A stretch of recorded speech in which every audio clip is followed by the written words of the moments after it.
It was back in 2014 that a BBC music vote, and trust me, I'm hesitant now to take anything the BBC says with any degree of confidence because, the BBC isn't exactly having the best of months. But a little over a decade ago, that song by the Pet Shop Boys, Always on My Mind, was voted the top cover song of all time. That's a pretty bold statement. The top cover song of all time.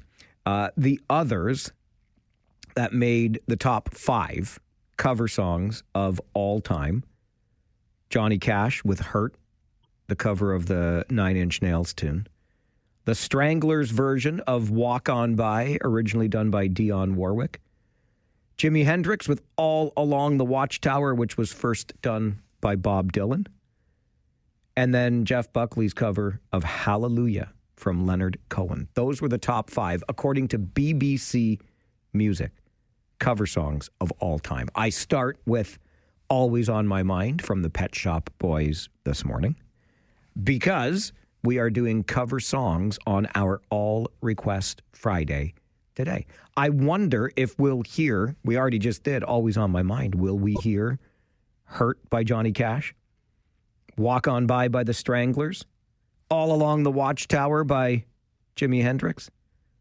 Or Hallelujah by Jeff Buckley? I guess it remains to be seen. That's what All Request Friday is all about. You make the requests, we play them. The cover songs edition of All Request Friday. And if you've got a favorite cover song, I'm sorry to tell you, our spots are already full. So you'll just have to see what the rest of the Farwell Show listenership decided to pick for their favorite cover songs on the show today. 3 minutes past 9 on this Friday morning, the 21st of November. Welcome to the show. Thank you very much for stopping by, spending some of that valuable time with us. We certainly do appreciate it. And I hope you're feeling okay this morning, Kitchener, because it was a tough day yesterday, wasn't it? I mean, listen, whether you're a sports fan or not, the fact that we had the opportunity to host a pretty big tournament, and we love our Kitchener Rangers in this town, but even above the hockey and the team that we love, there is something to hosting the Memorial Cup Championship, the National Junior Hockey Championship, all of the eyes that it brings to our community, the tourism that it brings to our community, etc. And so you feel the sting when, no, not the Sarnia sting, the Storm sting. You feel the sting when the committee decides that the 2027 Memorial Cup will be hosted just down Highway 7 in Guelph instead of here in Kitchener. But we love our folks in Guelph, fine people there in the Royal City, and dare I say, a deserving choice. We'll talk more about that on the show just after 9:30 this morning. But I hope you're doing okay. I'm not going to lie. It took me a little bit yesterday and probably close to dinner time before I got it out of my system, the fact that we were unsuccessful. We as a community, unsuccessful in our bid for the Memorial Cup. A couple of things I wanted to touch on just as we get underway this morning. And one of them is the news that you were hearing. Josh Gorey, our reporter this morning, talking about the GO train service that starts this weekend, taking us from Kitchener into Toronto and back again. Listen, I'm trying very hard to not be too negative on an improvement in service because it absolutely is. But we've waited almost 15 years since GO train service started in this community to get a couple of trains back and forth on the weekend. It's been way too long to get to this point, and I don't think a couple of trains is adequate at all. I mean, how are they going to work for you if you want to go down and catch a baseball game or catch a show and waiting those extra hours just to get the next train back? We are underserved by rail. So I will celebrate with you the improvement that this is, but I will remind folks that this is something that still needs to be improved greatly and quickly, because there's no way we should have such inadequate train service between the region of Waterloo and the city of Toronto. There is simply not enough.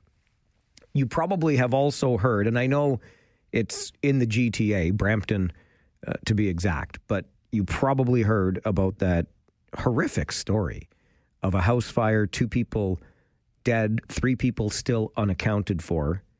Just let that start to sink in. That's 5 now that we're talking about. Big enough family, right? There were 11 people in this house that caught fire, and 2 people ended up dying. And it strikes me that having 11 people in a home is not as uncommon as I think we might like to think. I guarantee there are places in this community that if they don't still house 11 or more people, they may have at one point in the not too distant past. So just a little reminder about kind of where we're at when it comes to housing and the demand for it. And when we have a situation, the likes of which happened in Brampton, to not take away from the tragedy of the loss of life at all. But I think there are layers to this. First and foremost, you seemingly have an unscrupulous owner / landlord allowing for 11 people, collecting rents from 11 different people in a single dwelling. But the other aspect to this is, of course, that would go against any code that exists to try and prevent just this very thing. And I think that we might be falling down here legislatively, or at least on the enforcement of municipal legislation, because we allowed this sort of thing to occur. I would like to think that we have plenty of staff at municipal governments to ensure that all of these bylaws are being enforced and the number of people in a given dwelling is being monitored. So beyond the landlord that may rent out to so many people, there's also the municipality, I think, that bears some responsibility in all of this. And we'll see what we can learn from such a tragedy. But I think we would be foolish to not believe that there are similarly full dwellings right here in the region of Waterloo. Such is the state of housing today. Just ahead of our Farwell Show 5 this Friday morning, let's go to the phones because phone lines open the minute we begin the show every day. And Andre is with us early. Good morning, Andre. Good morning, Mark. Game day, baby. Game day, baby. Rangers, 67s tonight. Thank you. I'm very, very, very excited for this game because Ottawa's hot. Brantford's hot. So this is a big test for our team. Go Rangers, go. Thanks, Andre. I appreciate it. I don't know what Brantford has to do with it, but that's okay. They are hot, too. Gary, Farwell's Force member number 41. Good morning. Good morning, buddy. Happy Friday. Happy Friday. Yeah. I just heard the news there getting in the car that sorry to hear that you lost the bid for the games there to be in Kitchener, but I'm really hoping Guelph is going to be prepared because I live in Guelph and I know how chaotic it can get when there's just a normal game downtown. So it's going to be, it's going to be interesting to see with parking and people, and I think it's going to be a little nuts, but yeah. Listen, it's the National Junior Hockey Championship, my friend. It'll be nuts no matter where it is, and I have no doubt that the city of Guelph will rise to the occasion. But I understand, too, the feelings in Kitchener when you were hoping for it, probably even expecting it, and it didn't quite turn out the way that you thought it would. Again, we'll talk more about it with the successful bidders from Guelph just after the 9:30 news this morning. Oh, what happened to that? You know what? I work so hard. I try so hard to have things in the place they need to be, and I don't know why my computer was muted. This is something I should have checked beforehand. 1, 2, 3, 4, 5, 6. And then you would have heard that right on cue. Our good friend Feist warming us up for the Farwell Show 5 this morning. Number 1, the federal government is set to release a report today from the Advisory Committee on establishing a national pharmacare program. The program was a priority of the NDP in its supply and confidence deal with the minority Liberal government. A 2023 Parliamentary Budget Officer report estimated the program would cost $11.2 billion more than current federal spending on medications and related costs. Number 2, a pedestrian has lost their life after a crash in Cambridge. Regional police called out to the intersection of Langs and Industrial Road at noon yesterday. That's in the Hespeler and Eagle area. Police say a woman was struck by a vehicle, the 34-year-old taken to hospital with life-threatening injuries where she later died. Number 3 on your Farwell Show 5 this morning, the annual Voices Empower Walk to Break the Silence returns tomorrow starting at 1 in Uptown Waterloo. The community is invited to walk together with Women's Crisis Services of Waterloo Region in solidarity to support survivors and remember lives lost to domestic violence. The 6-kilometer walk from Uptown Waterloo to Carl Zare Square in Kitchener and back again symbolizes the tragic statistic that every 6 days a woman is killed by her intimate partner in Canada. Number 4, Waterloo County Rugby hosting a Christmas market tomorrow to help raise funds for the U16 and U17 boys and girls teams to take a trip to Scotland next spring. The market runs from 1 until 5 tomorrow afternoon at Trillium United Church. And number 5 on your Farwell Show 5 this morning, the 43rd World Religions Conference takes place Sunday at Lazaretus Hall, Wilfrid Laurier University. The World Religions Conference is Canada's longest-running and largest multi-faith event dedicated to fostering dialogue, understanding, and social harmony. This year's theme is Combating Hate. The conference starts at 10 on Sunday morning. And that is your Farwell Show 5 for this Friday morning, the 21st of November. You go to the box, you feel shame. Something else we do every Friday morning on the show, our not $1 million question.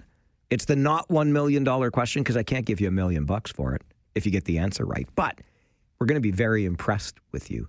I'll get to that question in just a moment, but Frank is also on the phone with us early this morning. Good morning, Frank. Good morning. I seem to keep calling you whenever I'm near Blind River and on Highway 17. Slippery Highway 17 this morning. A little slippery up that way, huh? It is, yeah. Anyways, I'm a friend of the family of Braden Bowman, and here we go. He set a new Vegas Golden Knight record last night with his 2-point game. He now has 3 goals in his first 5 games. Absolutely outstanding. Credit to the family, credit to that organization, too. I made sure I called into the Fox Sports channel last night for their post-game coverage of the Vegas Golden Knights. Attaboy, Frank. I love to hear it. Braden Bowman, good Kitchener boy. 3 goals in his first 5 games as a rookie with the Las Vegas Golden Knights. Braden Bowman, also a former captain of the 2027 Memorial Cup hosting Guelph Storm. Love to see Bowman's success. Thanks for filling me in on that, Frank. Frank's out there driving truck. That's why he's calling from Blind River up on Highway 17. I was unaware of Bowman's exploits again last night. I go to bed far too early for that stuff. Very glad to have you be our eyes and ears out there when I cannot be. Okay, it's Friday. We have our not $1 million question to ask you today. You don't get $1 million if you get the right answer, but we'll be really impressed with you if you know. And I'm going to tell you right now, here's your hint on this one. I am among this almost 50% of people. Nearly 50% of people, I don't know how much of a hint that really is, nearly 50% of people cannot recite this from memory, despite feeling like they know it. So you think you know it, but you actually can't recite it from memory. At least 50% of you can't. What is it? What is it that nearly 50% of us think we know, but cannot recite from memory? If you think you know the answer to our not $1 million question, give me a call and let me know the answer. This is the Mike Farwell Show on 570 News Radio and Rogers TV.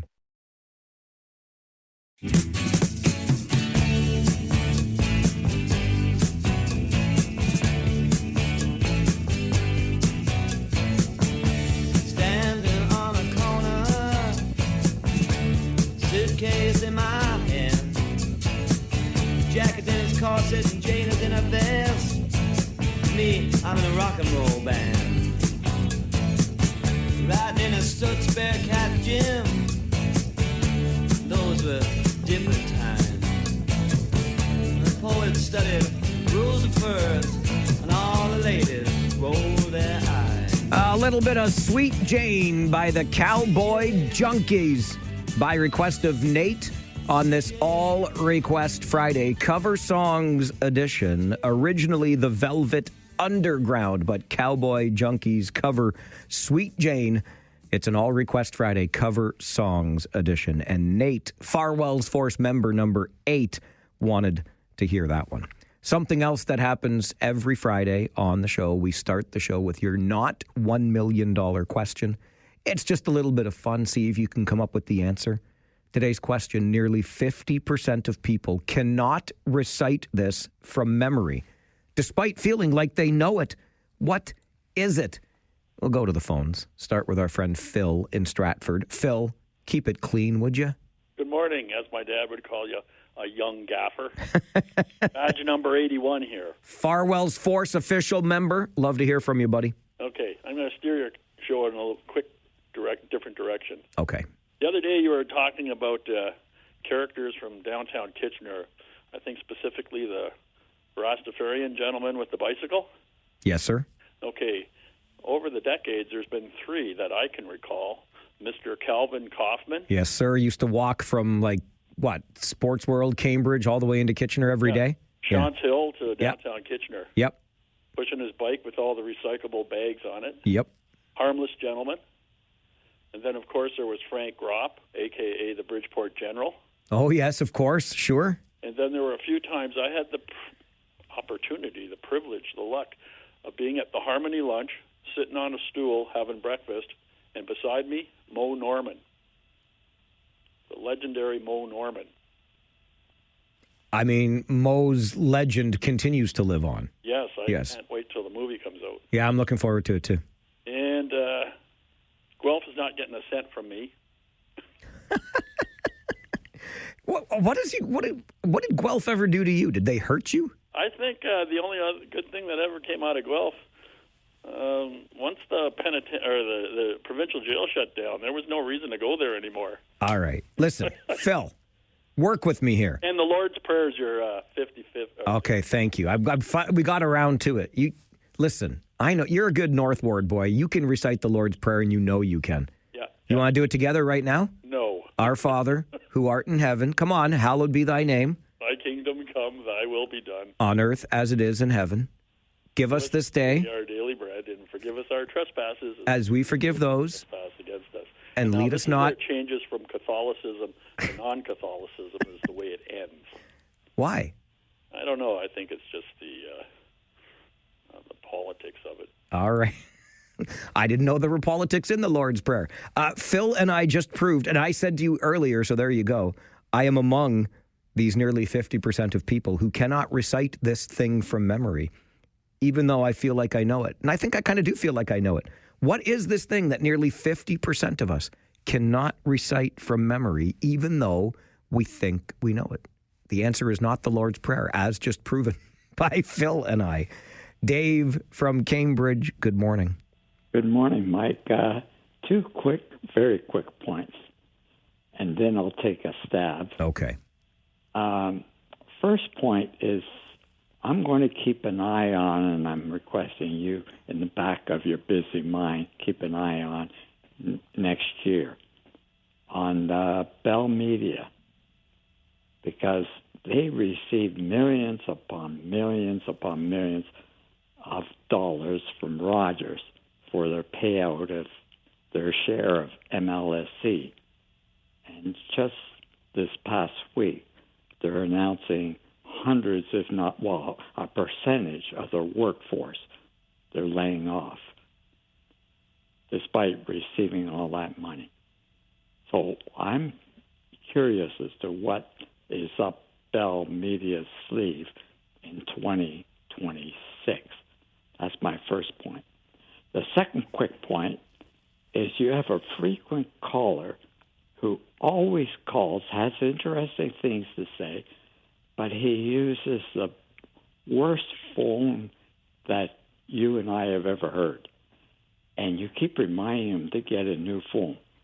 I suggest somehow you arrange a conference call with Frank you had on earlier, who was calling you from Blind River, because that would be ideal phone for that frequent caller you have with that bad phone. And I'll take a stab on your question, and that's the makeup of Canada in regards to the provinces and the territories. Oh, you don't think that half people can list or recite every province and territory? From memory. The magic word is from memory. From memory. Good point, Dave. Great guess. I love that guess. Also, not the... Great, Dave. Thanks, Dave. You too. I just love the way this works. I try so hard, to keep you in between the lines, and you just color outside the lines all the ding-dang time. And I'm fine with that, because do you know who else colors outside the lines? This guy, sitting right here. I'll just quickly say this about Bell Media and the layoffs. Every time, well, it's not just Bell Media, but Bell in general. I always just think of my friends who work on the other side of this business, if you will, because Rogers and Bell are two of the big players in this media game. I just worry about them every time I hear stuff like that. But we'll keep an eye on that, Dave, and find out where all that MLSE money went. Frank, good morning. Good morning. You know what? Well, sorry. Yeah, I don't know, because I was going to take a swing at it with the Lord's Prayer, but that's already been taken. So I'll take another swing and say the national anthem. But that's that's probably not going to be it either. Well, listen, it's also not it, but another good guess. I mean, we've seen and heard people sing the wrong lyrics to the national anthem before sporting events. It's not the national anthem. It's not the Lord's Prayer. It's not the provinces and territories. Nearly 50% of people cannot recite this from memory despite feeling like they know it. What is it? Back to the phones for Norma. Good morning, Norma. Good morning. Member number 31 here. Atta girl. Farwell's Force official member. Before I answer the question, or my guess at the question, I'd just like to say, with regards to Guelph getting the toss for the game, Cam Guthrie was on the TV last night, and he said that they have the best fans ever. Clearly, he has never been to a Rangers game in Kitchener, because they have the best fans ever, in my opinion. Okay. Anyway, my guess for the not $1 million question is the 12 days of Christmas. That's another good one. I'll bet you it's more than 50% of people. Who can name the 12 days of Christmas without looking it up from memory? Very good guess, especially timely given this time of year, but not the answer we're looking for. A lot of coloring outside the lines there, so I'm out of time now, but we'll take more guesses after 9:45, okay? And you'll get the answer before 10. Nearly 50% of people cannot recite this from memory despite feeling like they know it. What is it? The answer before 10. More guesses after 9:45. Right now to the 570 News Center we go for an update, and then we're going to talk to those Memorial Cup hosts in 2027. Member of the Guelph Storm joins us next on the Mike Farwell Show. 570 News Radio and Rogers TV.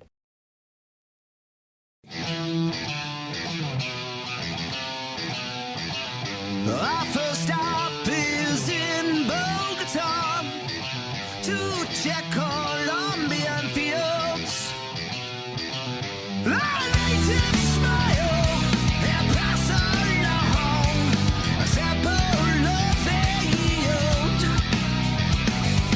Sweet Jamaican pipe dreams, golden Acapulco nights, then Morocco and the East. Fly by morning light, we're on that train to Bangkok, aboard the Thailand Express. It is an all-request Friday cover songs edition. And Ian wanted to hear a cover of Rush's Train to Bangkok by Billy Talent here on the show this morning. And so he gets to hear it because it's an all-request Friday. We play your favorite cover songs on the All Request Friday Cover Songs edition. Originally from Rush, covered by Billy Talent, and not a bad cover as far as covers go. We'll hear more of your cover song requests on this All Request Friday Cover Songs edition through the morning and into the afternoon. But as we dive into our conversations this morning, we're going to go to the place that, for some reason, people in Kitchener are very upset with today. Why would that be? Is it because the city of Guelph and the Storm OHL franchise have been awarded the 2027 Memorial Cup and not the city of Kitchener and the OHL's Rangers? Matt Newby joins the show this morning. Matt is the Vice President of Business Operations with the Guelph Storm Hockey Club. I bet you still got a big smile on your face this morning, Matt. I do, Mike. I think it'll be on my face for about 18 months. I have no doubt that it will. Hey, first and foremost, congratulations. Thank you very much. I appreciate it. Do you feel as though David just slayed Goliath here? Did you pull off a great heist of art from the Louvre? What happened here, Matt? I mean, first off, I don't think it'd be overstated. We knew going in who we were up against. You and I talked a month or 2 months ago, and I said just that. I mean, we knew to do this and to pull this off, and we were going to have to be at our best and then some. It's not to say Kitchener didn't do the same, but we poured everything we had into this. We put a plan together. On that site visit, we saw 4 hours to tell a story and really frame something that would be a Memorial Cup in Guelph, and I think we hit a home run with it. Proud of everybody, proud of, all the work. And I think oftentimes the more work you put into something, the more gratifying it is when you get a great result. And that's just what we did this time. So as to how we did it, we left that day knowing that we really, really maybe changed some minds, maybe definitely convinced some people. And then, put it over to Kitchener for the next day. But we're very proud of everything that went into it. And like I said, well, it'll be a great time for our city and our fans. You leave that meeting with that 5-person committee, none of whom, by the way, I want folks to understand, were associated with the OHL in any way. This is an independent committee looking at this. What do you think it might have been, Matt, that you had in that bid that helped put Guelph and the Storm over the top? We really, really worked tight with that package again and looked at what we saw to be our competitive advantages. And hammered those home. And some of that, again, is the community piece. And this isn't to say, and I've been to enough Rangers games, and I know enough Rangers fans to know the community outreach and the community support that they have. We left there, and we brought city officials in. And again, I'm saying this without knowing what Kitchener's bid was, but city, provincial, federal officials in. We brought different members of our community in. We brought 6 former players back, each of which represented one of our Memorial Cup teams in Q&As, just to kind of, again, without messaging, a lot of it, obviously, with any presentation, you put a lot of planning into it, and it kind of goes to script. With the Q&As, with these speakers coming in, it was Paul, and Paul Osborne well doing the Q&A. It was the message that came back over and over and over again was so authentic because it was what they were saying. It wasn't anything that was, coming off a piece of paper or a teleprompter. And it was a lot of it was, this is a mid-sized town that feels like a small town in so many ways. And again, a lot of it connected back to the bicentennial and the opportunity. There's not a lot of opportunities, as you can guess, to celebrate 200 years and to tie it into a world-class event like this. And when we did this and put this presentation together, it was a lot of that storytelling that talked about how since '91, there's only one team in the CHL that's been to more Memorial Cups than we have. In the same time, we've won 4 OHL championships. You can guess who it is, but the one team that's won more. And then, like I said, then the community piece and making sure this is the centerpiece of what we see as a citywide event. It's kind of the epicenter, and then it's our hope and our expectation in working with our Guelph 200 committee is that this becomes something that radiates to every corner of Guelph, and it goes so far beyond hockey fans. And that's what we want. I think that's what the CHL wants, and that's what every market wants. We want, when we look at our building, for it to really reflect what our community looks like in terms of diversity, and being able to deliver that message to say, this is what we're going to do with this event. This is how the story we're going to tell. I think it really hit home. And obviously the results suggested it did. I know that the call was made Wednesday night to inform you of your successful bid. Is this anything, Matt, like a draft day where people are gathered around a table in a conference room and it's a conference call that everybody hears? Or how did that process work, and what was the reaction when you got the good news? Good question. If it was more like a New England Patriots draft day in the time. It was myself.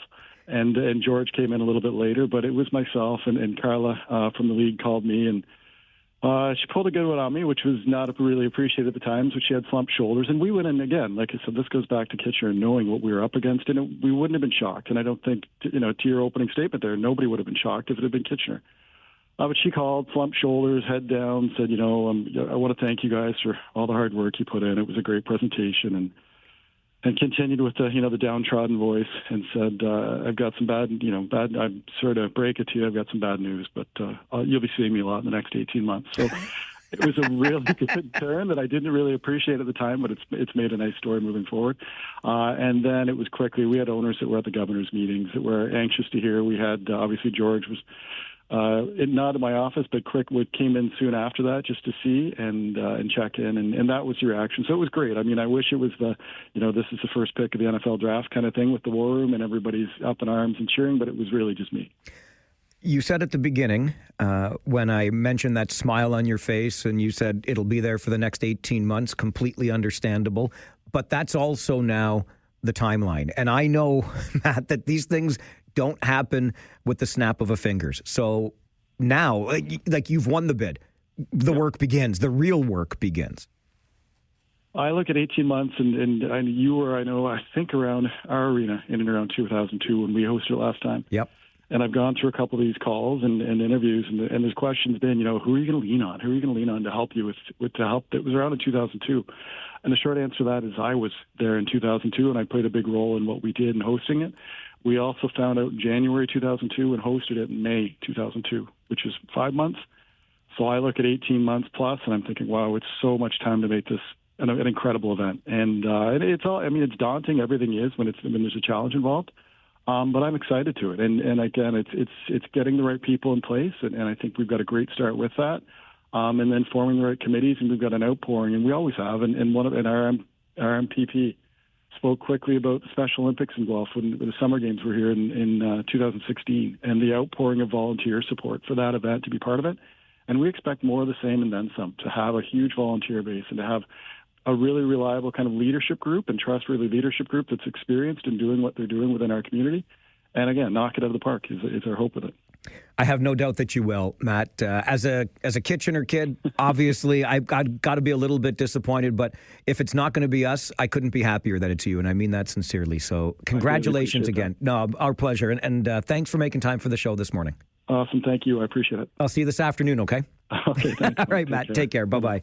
Matt Newby is the Vice President of Business Operations with the Guelph Storm Hockey Club. I mean that with utmost sincerity.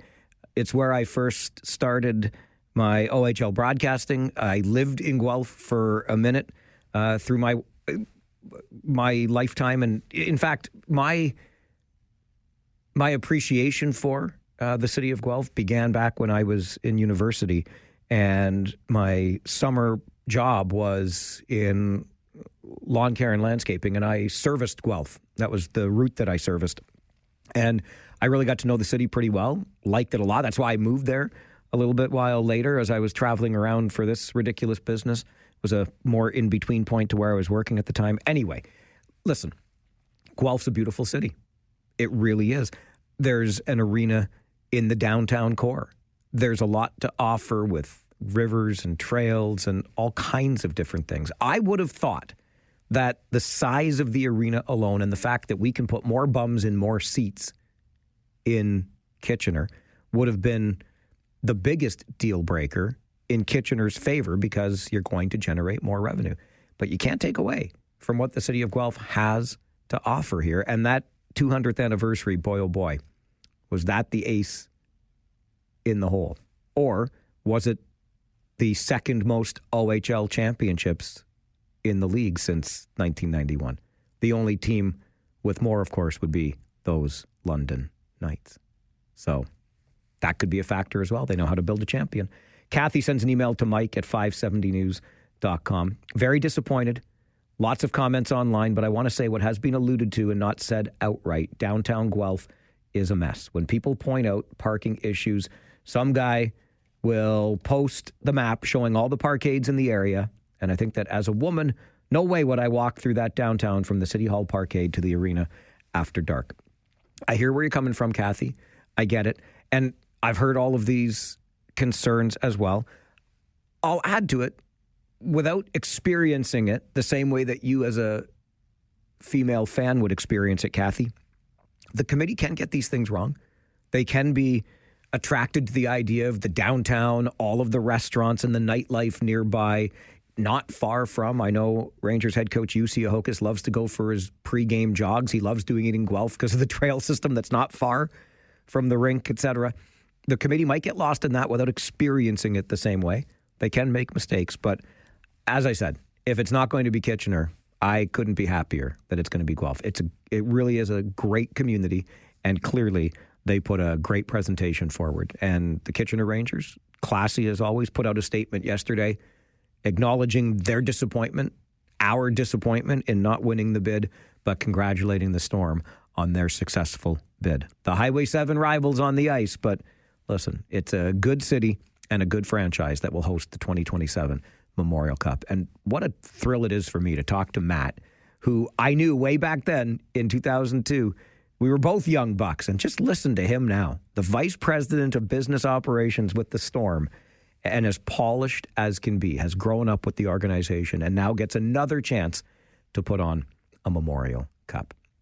We're going to take a quick timeout. When we come back, do you know the answer yet to our not $1 million question? 50% of us think we know this, but we cannot recite it from memory.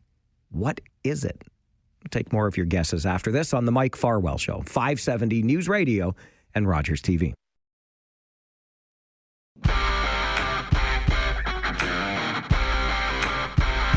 American woman, stay away from me. American woman, mama, let me be. Don't come hanging round my door.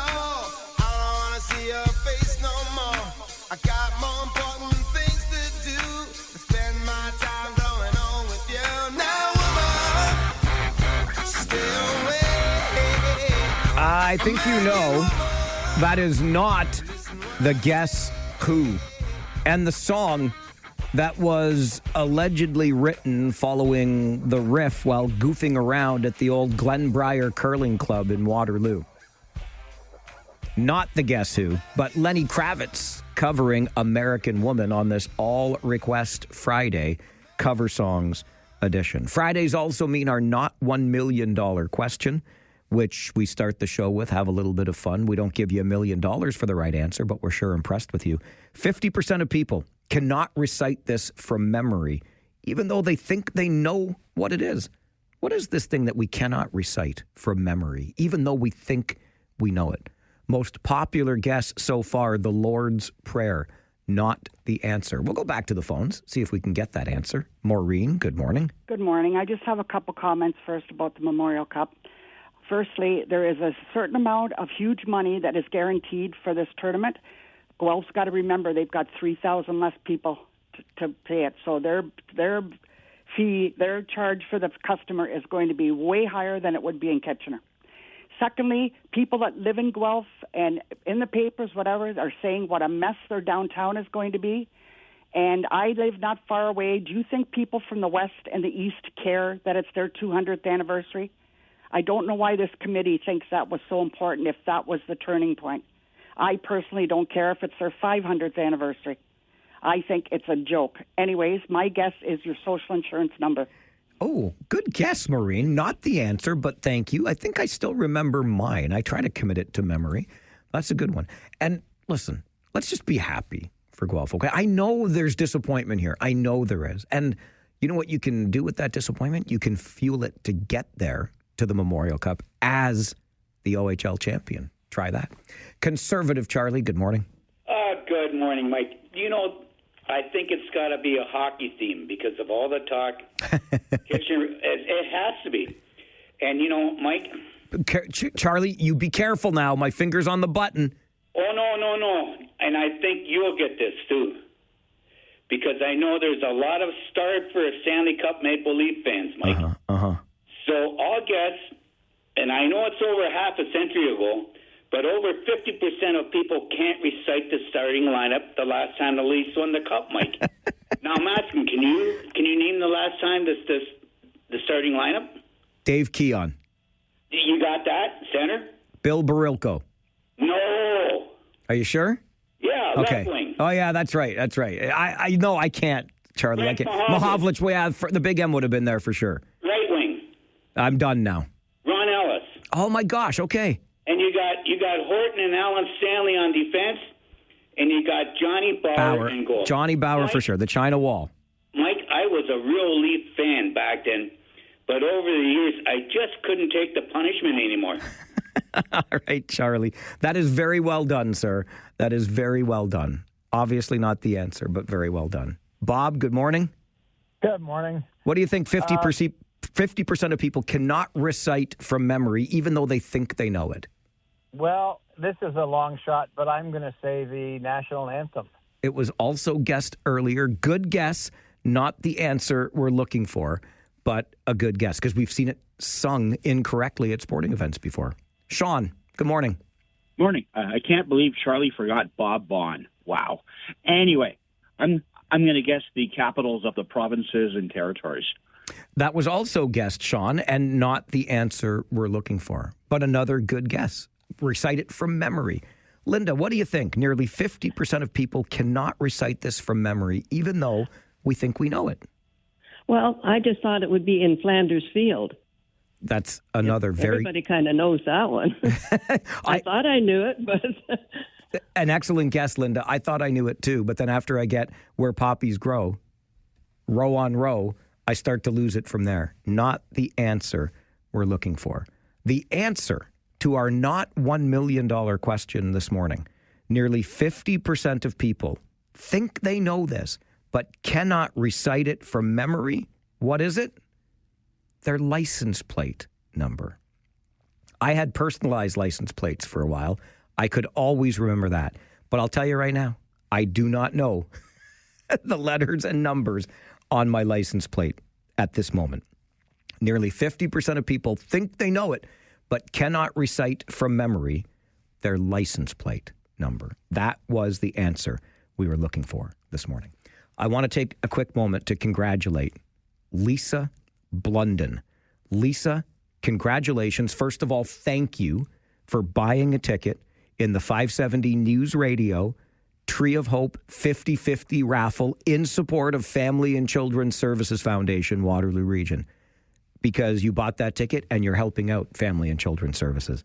But you are also our first early bird winner. Lisa Blunden, you have won the Kitchener Rangers VIP experience. You get a personal meet and greet with a Kitchener Rangers player. You get an autographed stick signed by the entire Kitchener Rangers team, and you get a seat right there in the broadcast booth with me and Josh Piercy for an upcoming Kitchener Rangers game, and we're real flexible. We'll let you pick what game you want to come to, and if you're up to it, we'll even put you on the air. Lisa Blunden, thank you again for playing, and congratulations for being our first early bird prize winner. Don't worry, your ticket is also still in the draw for the guaranteed $50,000 jackpot, which is only going to grow from here. Be like Lisa. Buy a ticket at FACS5050.com. $50,000 minimum prize. And the next early bird prize, a pair of Jonas Brothers tickets in Hamilton and $1,000 cash.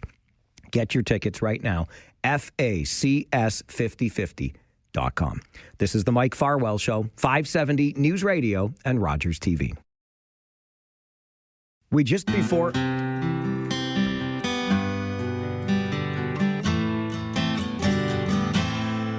Well, Mama told me when I was young, said sit beside me, my only son, and listen closely to what I say. And if you do this, it'll help you some sunny day. It is an all-request Friday cover songs edition And this morning, among those requested, it's not Lynyrd Skynyrd. It is Shine Down and Simple Man for M in Guelph. Farwell's Force official member number 73. And Wendy also wanted to hear Simple Man, Shine Down, not Skynyrd. All Request Friday cover songs edition. Just before the 10 a.m. news, we were able to let you know that Lisa Blunden was the winner of our first 570 News Radio Tree of Hope 50-50 Early Bird Prize. Lisa gets that Kitchener Rangers VIP experience where she gets a one-on-one meet and greet with a Rangers player. She gets a stick signed by every member of this Kitchener Rangers team. And she gets a seat in the broadcast booth with me and Josh Piercy for an upcoming Kitchener Rangers game. And all Lisa had to do to win that, congratulations again, Lisa Blunden, is buy a ticket in the 570 News Radio Tree of Hope 50-50 raffle in support of Family and Children's Services Waterloo Region. It's easy to buy a ticket. You can get them for as little as $10. The place to go to buy the ticket, FACS5050.com. Simple as that. F for family, A for and, C for children's, and S for services. FACS5050.com. Tickets start for as little as $10, and Lisa was in early enough to win that first early bird prize. If you're not in the draw yet, don't you worry about a thing, because there's another early bird prize that will be drawn 1 week from today, next Friday. How about a pair of Jonas Brothers tickets to see them at TD Coliseum in Hamilton, and $1,000 in cash? Even if you win an early bird prize, you're still in for the jackpot, which has a guaranteed minimum prize of $50,000. Can't argue with that. It's going to go up from there. We know that. But a minimum of $50,000 could be yours, plus our next early bird prize of a pair of tickets to see the Jonas Brothers in Hamilton and $1,000 cash to really enjoy the night. Get your tickets right now at FACS5050.com. This, as I mentioned, is the Tree of Hope 50-50 raffle in support of Family and Children's Services. Jill Stoddard is the executive director of the Family and Children's Services Foundation, and I want you to understand better what it is that your ticket purchases are supporting. 50-50s are fun. I know this. You could win big money, and the charitable cause is also benefiting from that money raised. So as Jill joins us for a conversation this morning, can we start, Jill, just with a little bit of an overview? Can you tell us what you do at the Family and Children's Services Foundation? We have been in existence in this community since 1991. We work alongside the agency, Family and Children's Services, which is the child protection agency mandated by the government. But we are a separate organization, 100% funded by donations from this community. And our entire focus is on prevention of child abuse and neglect in our community. So we provide a lot of services and supports that address root causes of child abuse and neglect. And our aim is to really build a community where all kids are safe and thrive and families have what they need to safely parent their kids hopefully before they would ever get to the point that they would need the services of Family and Children's Services. So we're really proud to work alongside not just the agency, but a lot of other community partners in the Waterloo region working to help kids and families. 50-50 raffles are fun things because people think about the prize money that they'll be able to win, but of course that is matched by the money that the foundation will receive through this raffle. What will this money help you do at the foundation? Yeah, the money actually funds a lot of what we do in the coming year. So I want to thank the entire community to start off for all of the support of the 50-50, because without this we wouldn't be able to provide the help to a lot of the families.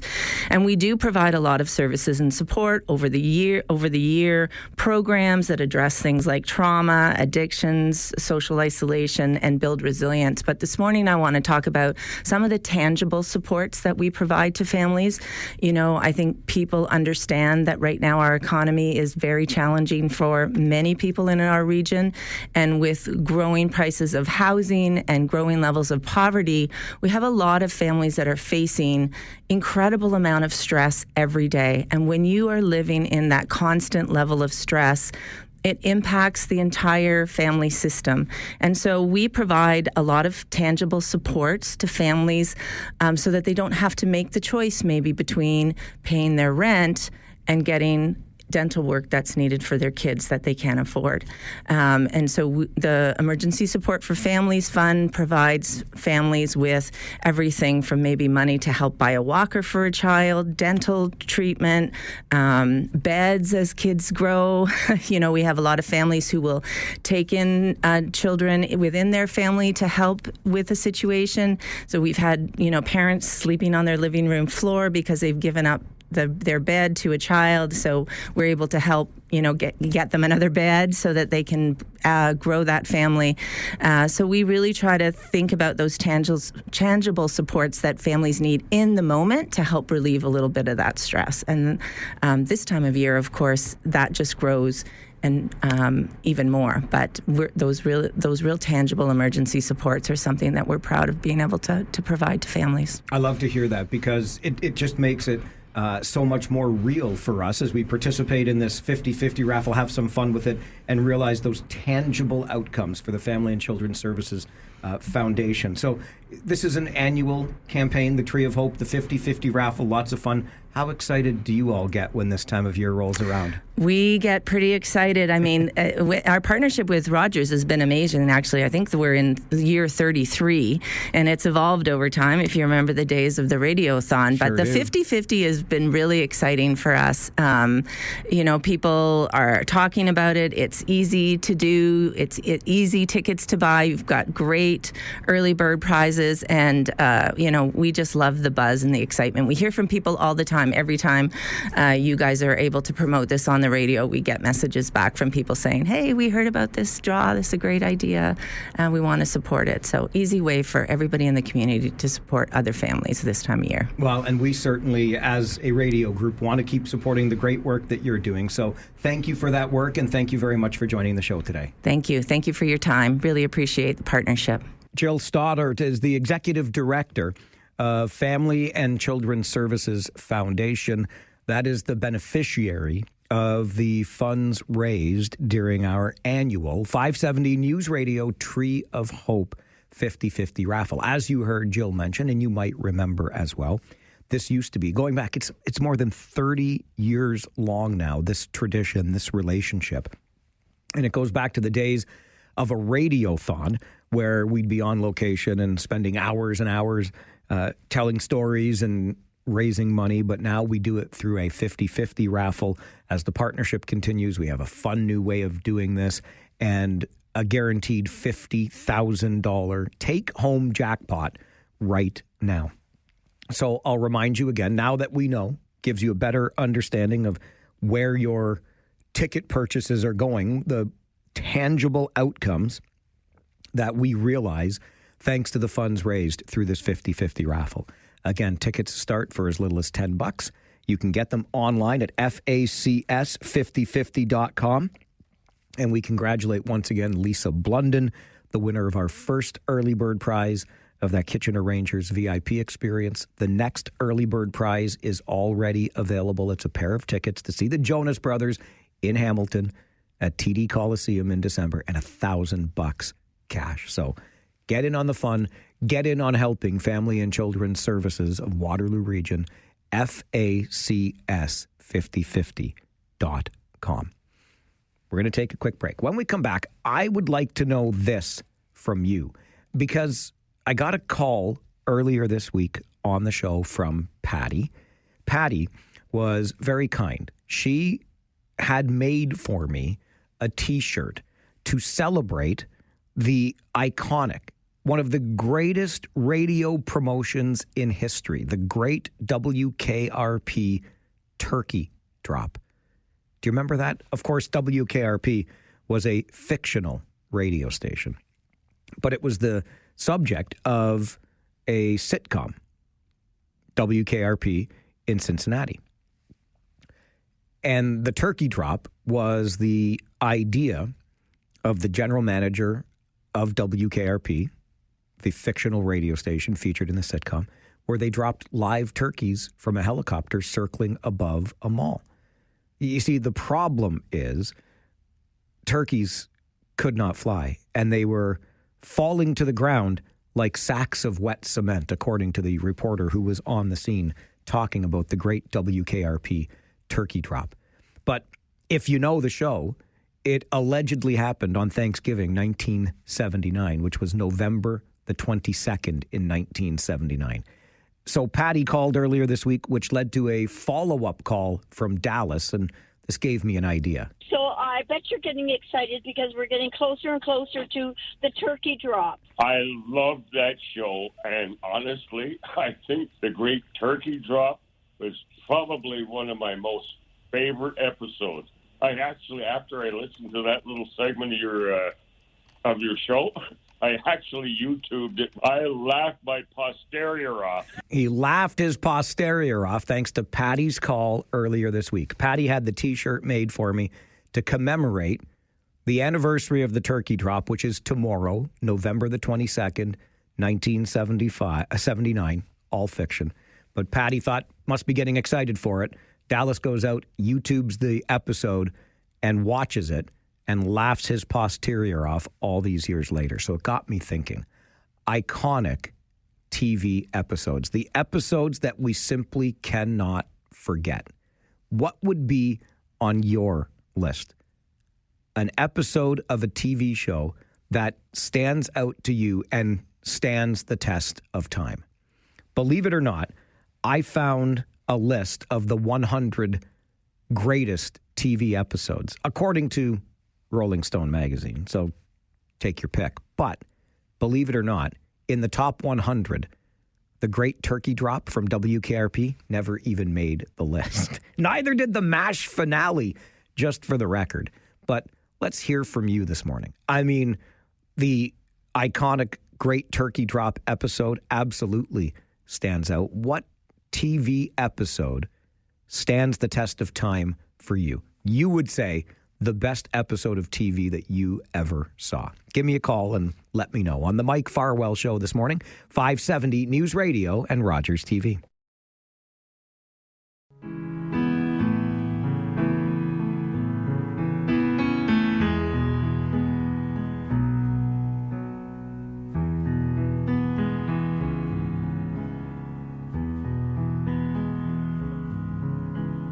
Heard there was a secret chord that David played and it pleased the Lord.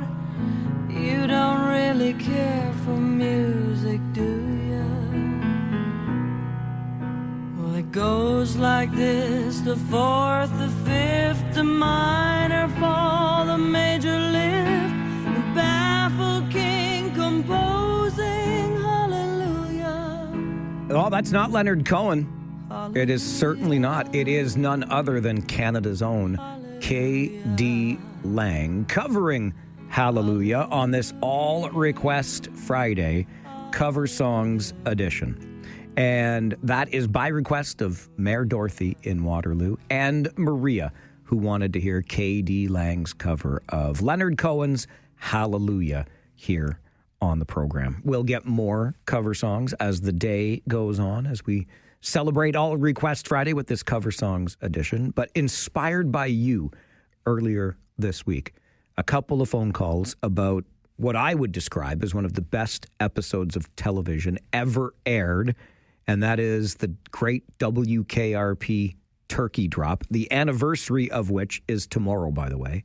It allegedly happened in sitcom history on November the 22nd, 1979. What is the greatest TV episode of all time? What stands out to you? What show, what episode, and why? 519-570-2545, star 570, and 1-800-570-5715. D, good morning. Good morning, Mike. How are you? I'm great, thank you. How are you? I'm fantastic. Good stuff.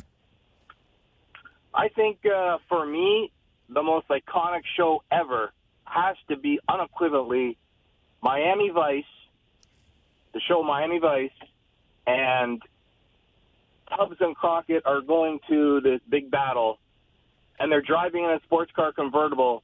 They're not talking, and all you hear is Phil Collins in the ear tonight playing. You know what? You nailed it, buddy. You nailed it. That's the premiere episode, and it was a two-parter that they turned into, or maybe it was a 2-hour episode, that they actually turned into like a TV movie later on, made it a 90-minute-ish movie or whatever. Fantastic. That song still reminds me of that show like today. Absolutely on the money. D, great one. Thanks for playing along. Take care. Hey, put that on a request for me, too. Get some In the Air Tonight by Phil Collins on. It's a great one. Classic, right? Classic TV. Believe it or not, by the way, doesn't make the top 10 either on the Rolling Stone list that I came across. Marino, good morning. Hi, Mike. How are you? I'm all right, thanks. How are you? Good. Good. First of all, congratulations to the Storm. Guelph's going to do a great job. They really will. Good job.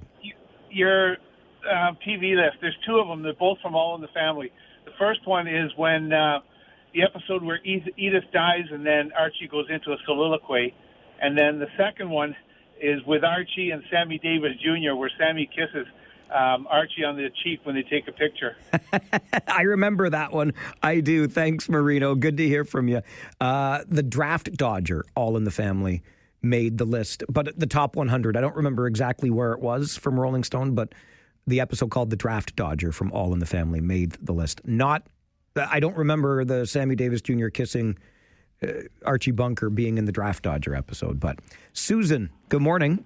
Good morning. How are you? I'm good, thank you. What TV episode stands out to you as best ever? I'm number 74. Farwell's Force member number 74. That's right. All right. That's right. Mary Tyler Moore Show, where Chuckles the Clown died. That also made the list. Yes, somewhere in the top 100. I'll tell you, it was a master class in comedy timing for her. Absolutely. Starting out the laughing and then ending crying. I mean, it stands out for me. Great episode, Susan. Thanks for playing along with that. Jim, what about you? TV episode that stands out as the best ever? Oh, it's got to go back to the classic cartoons, I'd say. Maybe the big Bugs Bunny. Take your pick, right? There you go. I'd just like to say congrats to the Storm. Guelph will do a great job. I'm listening to the interview there this morning. You know, they got a lot of staff that obviously heavily involved in this. This isn't an overnight thing. This is taking years, if not decades, putting together. I encourage anyone, that hasn't been to a Memorial Cup and call yourself a junior hockey fan, come in and see what these kids do and put on the line for entertainment purposes, but also to grow as young kids. If you haven't been to a Memorial Cup, a better opportunity. And if you'd like to get 2 in a row, maybe you head out to Kelowna here at the end of May and right out of Waterloo Airport into Kelowna. I'm sure they'll do a fantastic job again. But I encourage everyone kind of come out to the Memorial Cup wherever it is and see the kind of venue that they put on in the CHL host. You'll be hooked, I'd say. So congrats to them. Take care. Great call, Jim. Great call. And couldn't agree more. It's a fantastic event, and it's going to basically be in our backyard in 2027. Also on the Bugs Bunny note, just imagine cartoons like that today. I don't think you get away with it. The top 10, according to Rolling Stone magazine, best TV episodes of all time. Teddy Perkins, the episode of Atlanta, a show I've never heard of. Family Meeting, an episode of The Shield, never watched it. Roots Part 2, okay, classic miniseries stuff. Showdown Part 2, an episode of Cheers with Sam and Diane, Season 1, Episode 22. I loved Cheers. The Suitcase, an episode of Mad Men. Never watched Mad Men. This one I can get behind. The Contest from Seinfeld. I'm out!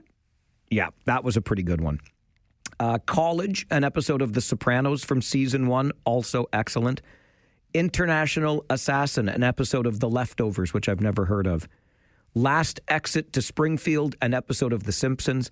And number 1, according to Rolling Stone, Ozymandias, Season 5, Episode 14 of Breaking Bad. The best episode of television of all time, according to Rolling Stone. This is the Mike Farwell Show. 570 News Radio, Rogers TV.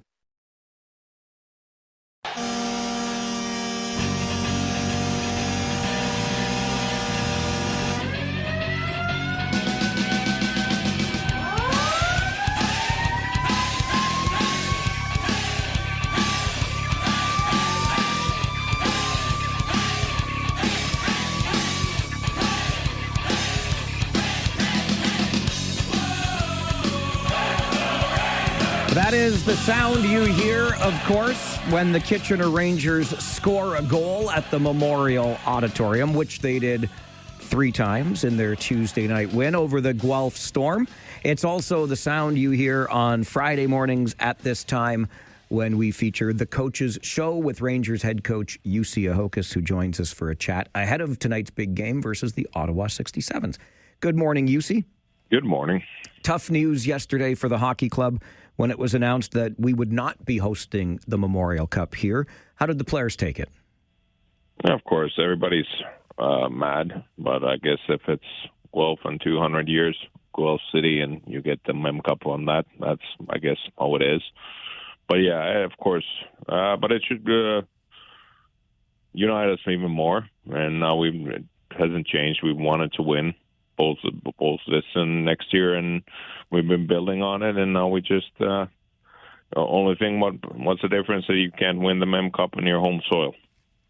I wondered about that, if it puts a little more fire in the belly, maybe some fuel to go and earn your way there without being the host team. Yeah, for sure. I think it's of course it would have been great to host it here in Kitchener. This would have been, for me, I think, the perfect place, and no question about it, but can't do anything about it. If a 5-people committee votes go the way they go, and can't really do anything about it. But I know our organization did everything to get the Mem Cup here, and that's just too bad that happened. But now we have to move on and look forward, and now we move on to win the OHL championship and go to the Mem Cup that way. Was the waiting for the announcement, you see, any kind of a distraction at all? No, I don't think so. Maybe the last few days, but not really. Everybody's known we'll know it in November. It was more of a shock, like I thought, like how much work the organization put in and how good our bet was. Like everything was done. Like I thought there's no question that we'll get it. But I guess these kind of things happen when there's a 5-people committee. Anything can happen. When you look back at the team's win on Tuesday night as we focus on the ice, what did you see from the club that helped them snap that 3-game losing skid? Well, I thought we played one of our best games on loan. The only thing what was missing was scoring. I think that's where we can be still a lot better. We created plenty of chance, and we didn't really give much to Guelph. And all in all, I liked our offensive play, and we were dialed in. And if we play like that, we'll keep winning. Keep winning games. How do you get that offense moving? How do you generate more chances? Of course, you have to. Well, I don't know. We don't need to create more. We had 35 chances last game, so usually you should just score 6 to 7 goals from that amount of chances. So it's more. Just being more precise when you get the chance, where we shoot a little bit faster shots. We need more traffic, taking the goalie's eyes out, and that's small things, small details. And I think when you start creating, the goals will come at one point. You had talked when your injured players came back, Carson Campbell, Andrew Vermeulen, Luke Ellenis, 5 games for them to kind of get their legs again. And now it's been 5. Luke Ellenis, 3 goals for you. It seems like his game is starting to round into form. Oh, yeah, for sure. Like you have to be. They haven't played a game, so it's that 5 games usually is pretty much the mark. Sometimes it's for some player 5 to 10, but I think we'll start seeing even more and more from them when the games go on. Ottawa comes to town tonight. The only visit they pay to Kitchener through the season, and they are one of the hottest teams in the league right now. Points in 9 straight, winning 8 games. What do you have to do to be successful against the 67s? Well, they defend well. They're a structured team, so you have to be dialed in. You don't want to give turnovers to them, and you have to be battle against them, and then you have to use your chances when you get them. But it's a good challenge for us, and I think for that goalie, their goalie's been hot. Like we have to create screens, and we'll take his eyes out, and then I think we have a good chance. We'll look forward to it as always. UC, I'll see you at the rink. Thank you for this. All right. Thank you. Thanks. Bye. Bye-bye. UC Ahokas, the head coach of the Kitchener Rangers, joins us every Friday morning, 10:30 for the Coach's Show. And obviously, a good part of today's show is around the disappointment that the players, I couldn't help but think yesterday of the way that UC Ahokas always describes the players on his team. The young boys, right? And these are young men, 16 to 20 years of age. And certainly in the last few days, as we got closer and closer to the announcement being made, would have been on the players' minds. There's no question. Look, we just finished a home and home with the Guelph Storm. Last Saturday in Guelph, Tuesday night versus Guelph, the two teams that were bidding to host the Memorial Cup in 2027 facing off against each other. So there is zero question that this was on the minds of the players on both teams. And as we know now, Guelph was the successful bid. That was announced yesterday. UC Ahokas talks about the effort that went into the bid here, and we can't overlook that. We talked to the winning team and the winning bid team this morning from Guelph. Excellent work goes into that. I could list off more people than I can count on one hand that had a hand in putting the bid together for the City of Kitchener and our Rangers organization. And these are great hockey people and great people generally that know how to do work like this. And it just didn't go our way. As UC Ahokas says, a 5-person committee, they make the votes. It can go either way. It was a 3-2 final vote. It was that close. It was not unanimous in favor of the Storm. But as UC points out, the mission remains the same for the Kitchener Rangers. Win an OHL championship this year. And if you're intending to host the Memorial Cup, you get that automatic berth into the championship, right? So when you're intending to host, you intend to have a team that will be good enough to win the Memorial Cup, which if the Kitchener Rangers were planning to host next year, they think their team next year will be that good. They think their team this year is a championship caliber team. And they continue to play very good hockey. The 3-game losing streak notwithstanding, this team does not give up a lot in the way of chances, and it is generating chances, as you heard UC Ahokas just say. What it has to do now is capitalize on those chances. The only thing missing is a little bit of finish, I guess you would say. Not finish as in the country that UC Ahokas hails from, but capitalizing on those chances that they generate on the ice. So we'll get ready for the Rangers and the Ottawa 67s tonight as Ottawa pays its only visit to the Memorial Auditorium this season. And the 67s have been a nice surprise this year. If you're into that sort of thing, predicting and prognosticating, I had the Ottawa 67s missing the playoffs in the Eastern Conference this year, and they are red hot. 8 wins and a shootout loss in their past 9 games as they come to the Memorial Auditorium tonight. Quick note from around the Ontario Hockey League, if you've been following the league at all, and really even beyond, there was a really awful incident a week ago with a Brampton Steelheads player by the name of Luke Dragusica. He took a baseball swing style slash at a player, Brady Blasig of the Oshawa Generals. It was pretty ugly stuff. If you know anything about the game of hockey and you remember Marty McSorley on Donald Brashear, the kind of slash from behind across the head, that's what Luke Dragusica did. Pretty ugly stuff. Fortunately, the player that he slashed, Blasig, is okay. But the league announced just this morning that Luke Dragusica has been suspended for the remainder of this season. I'm not surprised by that at all. It's kind of what we figured would happen. So Luke Dragusica suspended for the remainder of this season and playoffs should Brampton make the playoffs in the East. That decision just handed down this morning by the Ontario Hockey League. And a quick nod in the Greater Ontario Hockey League, the official partner affiliate league of the OHL. And I'm looking at you, Cambridge, the Redhawks, coached by Todd Bertuzzi, a former Guelph Storm, by the way, 21-0.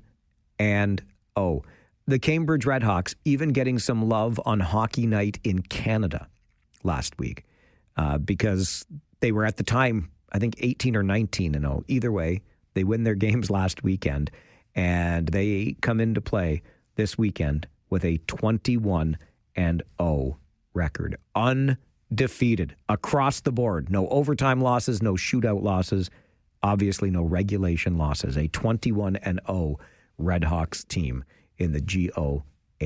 Playing out of the beautiful Galt Arena Gardens, I might point out. All right, we're going to take a quick timeout. When we come back, how about the golf tour? No, not the PGA, but the simulated golf tour and the prize money available for some locals who play right here in our community. Story coming up on the Mike Farwell Show. This is 570 News Radio and Rogers TV.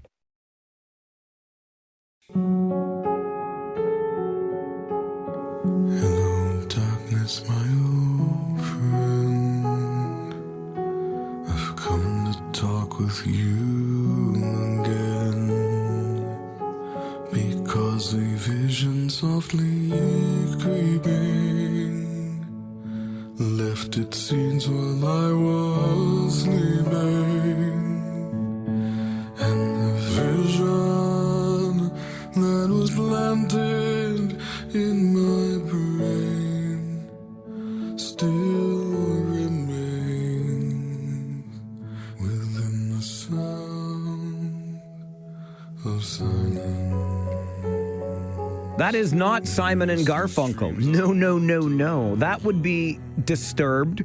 Jim and Andre wanted to hear that cover of the Simon and Garfunkel tune, Sound of Silence, on this All Request Friday Cover Songs edition here on the program. We'll keep playing those requested cover songs through the show, but right now, I am so happy to have this guy in studio because I don't see him nearly often enough, but every time I do, it's a good conversation. Steve Harris is the CEO of Golf Play and joins me this morning. Great to see you. Good morning. Good morning, sir. I was blown away, quite frankly, to learn of the, I guess if you want to call it the simulated golf tour, but Golf Zone. Yep.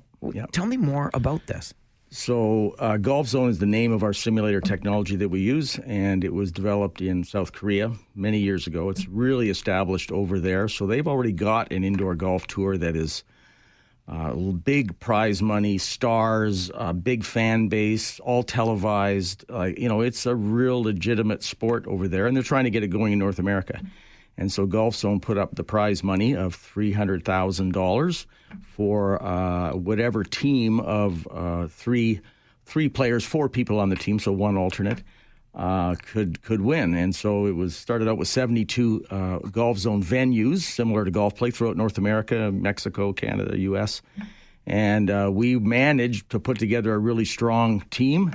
And now, last 2 weeks ago, I guess, in Chicago, our team played against a team out of Monterrey, Mexico, and won that match. And so we advanced to the finals, which are going to be in Los Angeles tomorrow at 6 o'clock Eastern Time. And we're all pretty excited about it because that team, they could win $300,000 US. So that's sort of life-changing money, all of a sudden, so I'm really hoping that they come through. They've been playing really well. And just so I get a quick plug in for the players, it's Natalie Gledall, who teaches at our place in Waterloo, as well as David French, also teaches with us and is with the Cutton Fields in Guelph. And then we've got Luke Moser, who does some teaching and club fitting out at Whistlebear, and Victor Czeselski, who's a really accomplished tournament player. He's won 40 tournaments in Canada, so outdoor tournaments. So they've tried to because they've got such top-level technology, including the putting and chipping aspect of the game, from a simulated perspective, it's really like playing golf. I mean, it isn't goofy. It is pretty serious when they're chipping and when they're rolling those putts in and hitting those shots. So now the competitive juices are flowing. They're all, pretty excited and a little nervous, I think, because it's a winner-take-all scenario. So it's either you win the $300,000 or you don't. So it's, a little bit on the line. We're all kind of rooting for them, of course. We're having a watch party tomorrow night at Golf Play Waterloo. We'll have it because it's being streamed on the Golf Zone America YouTube channel. So if people do a search on YouTube for Golf Zone America and tune in tomorrow night at 6 o'clock, they'll watch the match. There's announcers. It's a professionally broadcasted event. It's in its infancy, but I can see that this will continue to grow because it's very compelling to watch. You're right there with the players. Because it's indoors, the cameras are closed, the mics are right there. You're listening to some of the chatter between players, and you really get a sense of the drama. At least we do, because we know all these golfers. But it'll be an interesting match for sure. So it just speaks to where I think indoor golf is going to. You read my mind there, because you talk about this tour, if you will, and like $300,000 US. That is serious prize money, being in its infancy. But this really, not that indoor golf needed to be legitimized, but it certainly is the evolution or the next step in the acceptance and integration of indoor golf, simulated golf. For sure. And Guelph Zone is the standard for indoor competitive golf in Japan, China, South Korea and Philippines and so on. They are the standard for that. And I think they want to also be established as the standard here in North America. So they've recently been awarded as the official simulator of the U.S. Open and the U.S. Ladies Open. I know they're working with Golf Canada to also get that same status here in Canada. So they're working their way to becoming the standard for competitive indoor golf. And I of course, I'm a believer in their technology. I think it's the best there is. And I'm anxious to see how it all unfolds. I think even some of the players that are playing now, Natalie especially, very excited to be competitive again. She used to be on the LPGA tour for a period of time, and so she's a real player. And she's excited because, hey, maybe she can get into some tournaments down the road that are easy to play in, because the first round robin and many of the qualifying tournaments were all done through a network play functionality where you're playing against a team from, say, Louisville, Kentucky, from our place here in Waterloo, but it's all network play. You can see their shots on the screen. They can see your shots on the screen. It's match play, so that matters. And you're really in a competition against them. You see where their ball goes, and where they're in the sand trap. They're 45 feet away, whatever. So you're playing a real match against someone that's thousands of miles away. Take us through the indoor golf experience, Steve, because really, you get to play incredible courses, and this is as lifelike as can be. Yeah, in fact, while you've mentioned incredible courses, I'll mention briefly that we're about to get Deer Ridge, a local course, added onto our systems. Fantastic. So that'll be a lot of fun for the local community. Deer Ridge members are excited to come, I know that, to play their course all year round. But locals who maybe haven't been able to get on Deer Ridge, or they have been on there and want to play it again, now we'll be able to have that. So that's one thing we're excited about. But there's over 300 courses available, all the classic ones Pebble Beach and St. Andrews and so on, but a lot of interesting ones from South Korea and Japan that are really cool to play, very, very scenic, and lots of elevation changes, a lot of fun to play. So that's pretty cool. But the golf experience itself, I think, because even right down to the floor is lifting and tilting to give you different slopes and lies as you're playing your game. So it really adds that challenge. If you've got an uphill lie, it's a different shot than if you've got a side hill lie or a downhill lie or so on. And then there's multiple hitting surfaces. So you're either hitting from some rough, light rough, heavy rough. There's two types of sand as well you're hitting from. It's all simulated, but it's tough to hit it out of the greenside bunker sand. And if you come and try it, you'll see why. And then the putting itself is really, once you get a hang of the pace of things, and that is the trickiest part to figure out, is how hard to hit a ball into a virtual screen. You can't get that same three-dimensional perspective you can when you're out on a course on the green. So you've really got to learn, and I tell people there's only one way to learn, and that's the hard way, I'm afraid. You're going to make a lot of mistakes as you learn, but eventually when you get the hang of it, you can roll in those putts. You get the pace matched with the line, and those putts will drop, and it's a lot of fun to sink them. Yeah, it really is, and you get to be, again, sheltered from the weather. You play right through the year, including Deer Ridge that you just mentioned. Food and beverage right alongside, and we're going to cheer on this team for the Golf Zone $300,000 Yeah, I hope so. prize. If you can't get out to our place, be sure to tune in and watch it on YouTube. Keep up the great work. It's good to see you. Nice to see you too, Mike. Thanks. Steve Harris joining us, CEO at Golf Play. Next time you're looking to do a charity tournament, check them out. You can't go wrong. I've been there for one before. You'll love it. This is the Mike Farwell Show, 570 News Radio and Rogers TV. You were young and your heart was an open book. You used to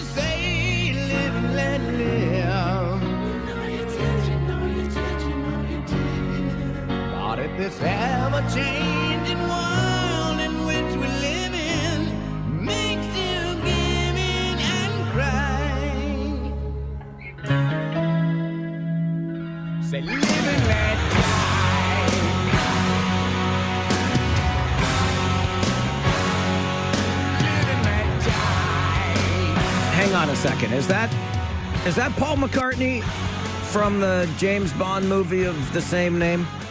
I don't think it is. That'd be Guns N' Roses and their cover of Live and Let Die for Heather on this All Request Friday Cover Songs edition. Fridays also mean our Friday 4 Roundtable, where we discuss and dissect the week's big stories. Very pleased to be joined by Linda Ockwell-Jenner, the president of motivationalsteps.com. Linda, good morning.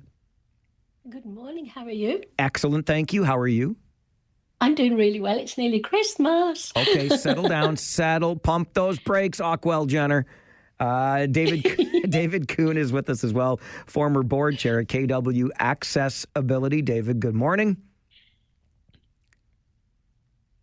Oh, why? I'm not hearing David at all. And he took himself off mute. Try that again, David. Huh. Okay. David, maybe. Okay, he's going to try that. Let me throw it over to Steve Bentley, managing principal, Northern River Financial. Bentley, good morning. How you doing, Farwell? Top shelf, my friend. Thank you. Hey, I got a chance to see your little self way up in the attics of the Kitchener Auditorium the other night when the Rangers beat Owen Sound, Guelph, 3-1. They did indeed, and we're hoping for more of that success tonight when the Rangers take on the Ottawa 67s, for sure. Of course. They got good news, too. So the Guelph Storm certainly did, yes. Yeah. All right, David, have you managed to connect to your sound? I'm not here. Okay, so David, I'll tell you what. Pop out, pop back in, and we'll bring you, I'll readmit you to the meeting here. That usually does the trick. If you're following on Rogers TV Cable 20 today with our virtual gathering here of our Friday 4 Roundtable, you would have noticed David's background, which looks lovely and Christmassy, just like Linda mentioned. So I think we know where they're going to go with one of our topics that we'll discuss today. But let's dive in at the beginning.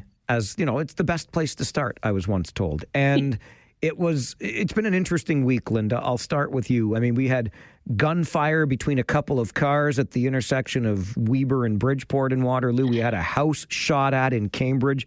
We had a murder reported in Kitchener. What are your thoughts, Linda, on the violent crimes in the region this week?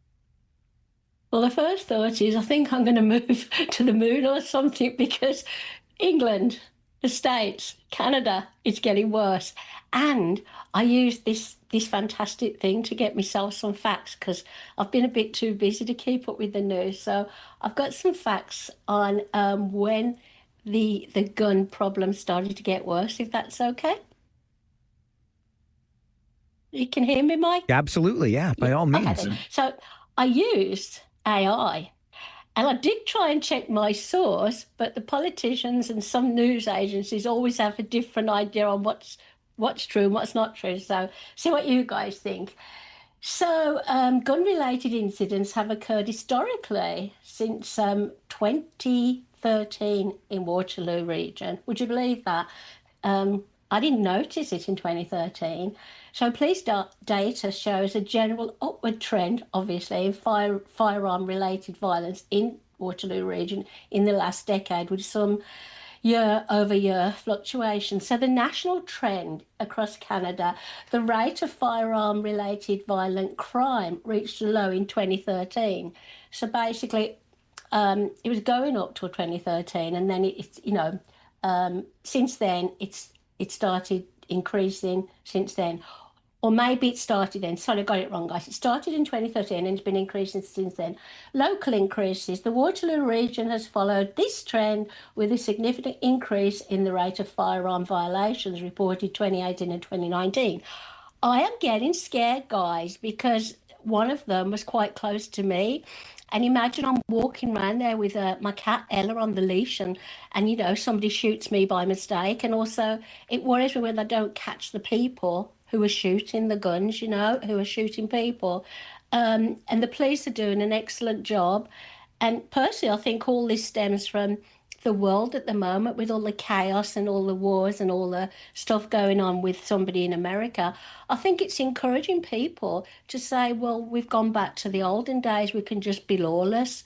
And it's scary, Mike. I don't like it. And I don't know what we can do as a community. It is certainly unsettling, and your research bears out something we heard on the show this week, a report co-authored by an associate professor at the University of Guelph that shows indeed over 10 years, violent crimes on the increase. David Kuhn, I'll swing it over to you, presuming we've got your audio in check here.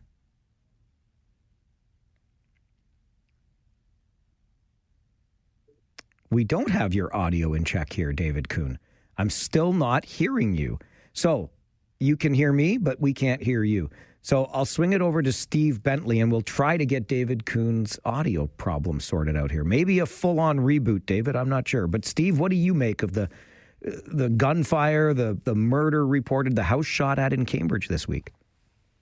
I think it is suitable to use the word targeted in a lot of cases. And I think one of the things you've seen increasing since, let's just take 2013 as an example, is the organized crime and the drug-related crime in our communities. And take the Cambridge shooting, for example. I mean, it was very targeted. You could tell. I mean, the guy even had, I don't know if there were gloves or bags on his hands, and obviously not wanting to leave any fingerprints. I wouldn't be surprised if that gun was gotten rid of after that shooting, but they knew where they were going. They shoot at a specific house, and it's no different than what happened in Kitchener. We've had several crimes. I mean, even where I live, just down the road, there was a targeted shooting about a year and a half ago, and I was surprised one day when a person came to our door, knocked on our door, and said they were a detective, and they were checking in on a fact that there was a shooting and if we knew anything. So it comes close to home. That's the scary part about it.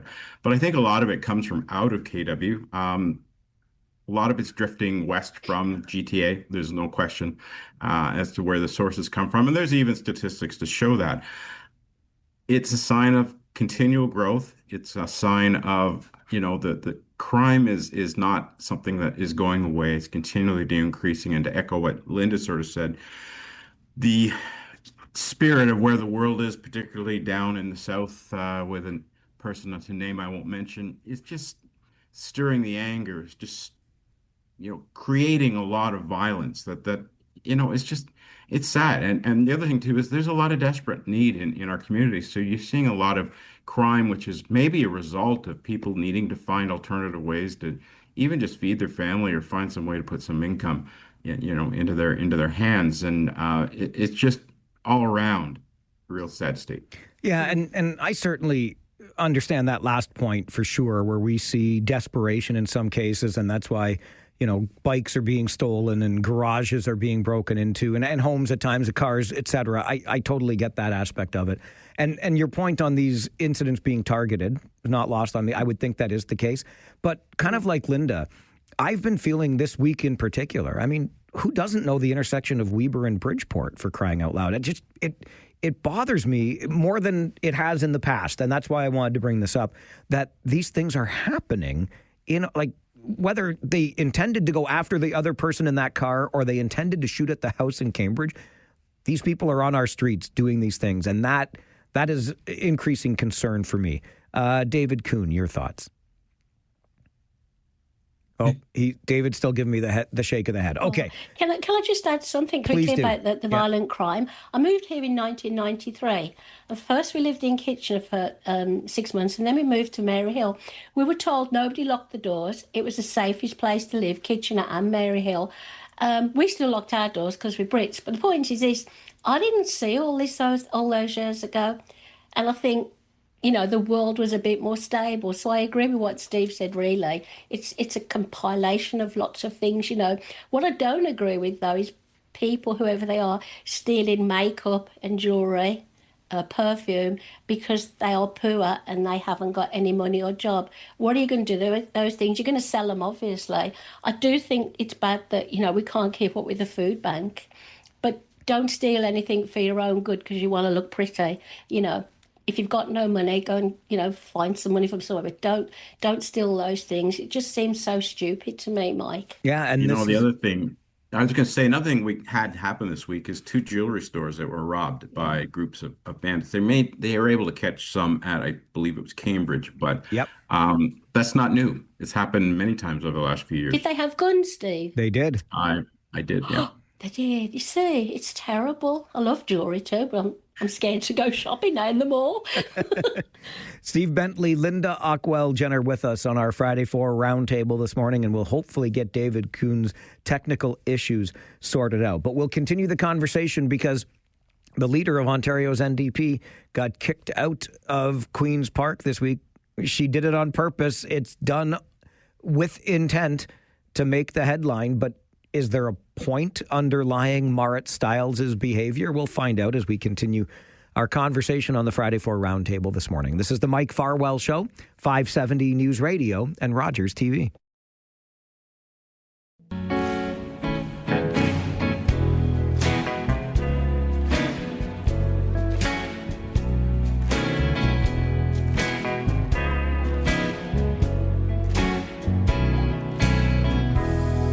Somewhere over the rainbow, way up high,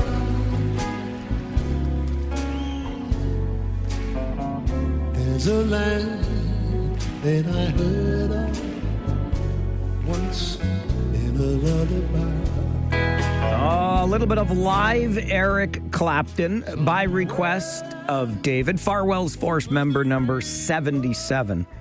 Somewhere Over the Rainbow on your All Request Friday Cover Songs edition. We continue our conversation around the virtual table this morning, our Friday 4 with David Kuhn, Linda Ockwell Jenner, Steve Bentley.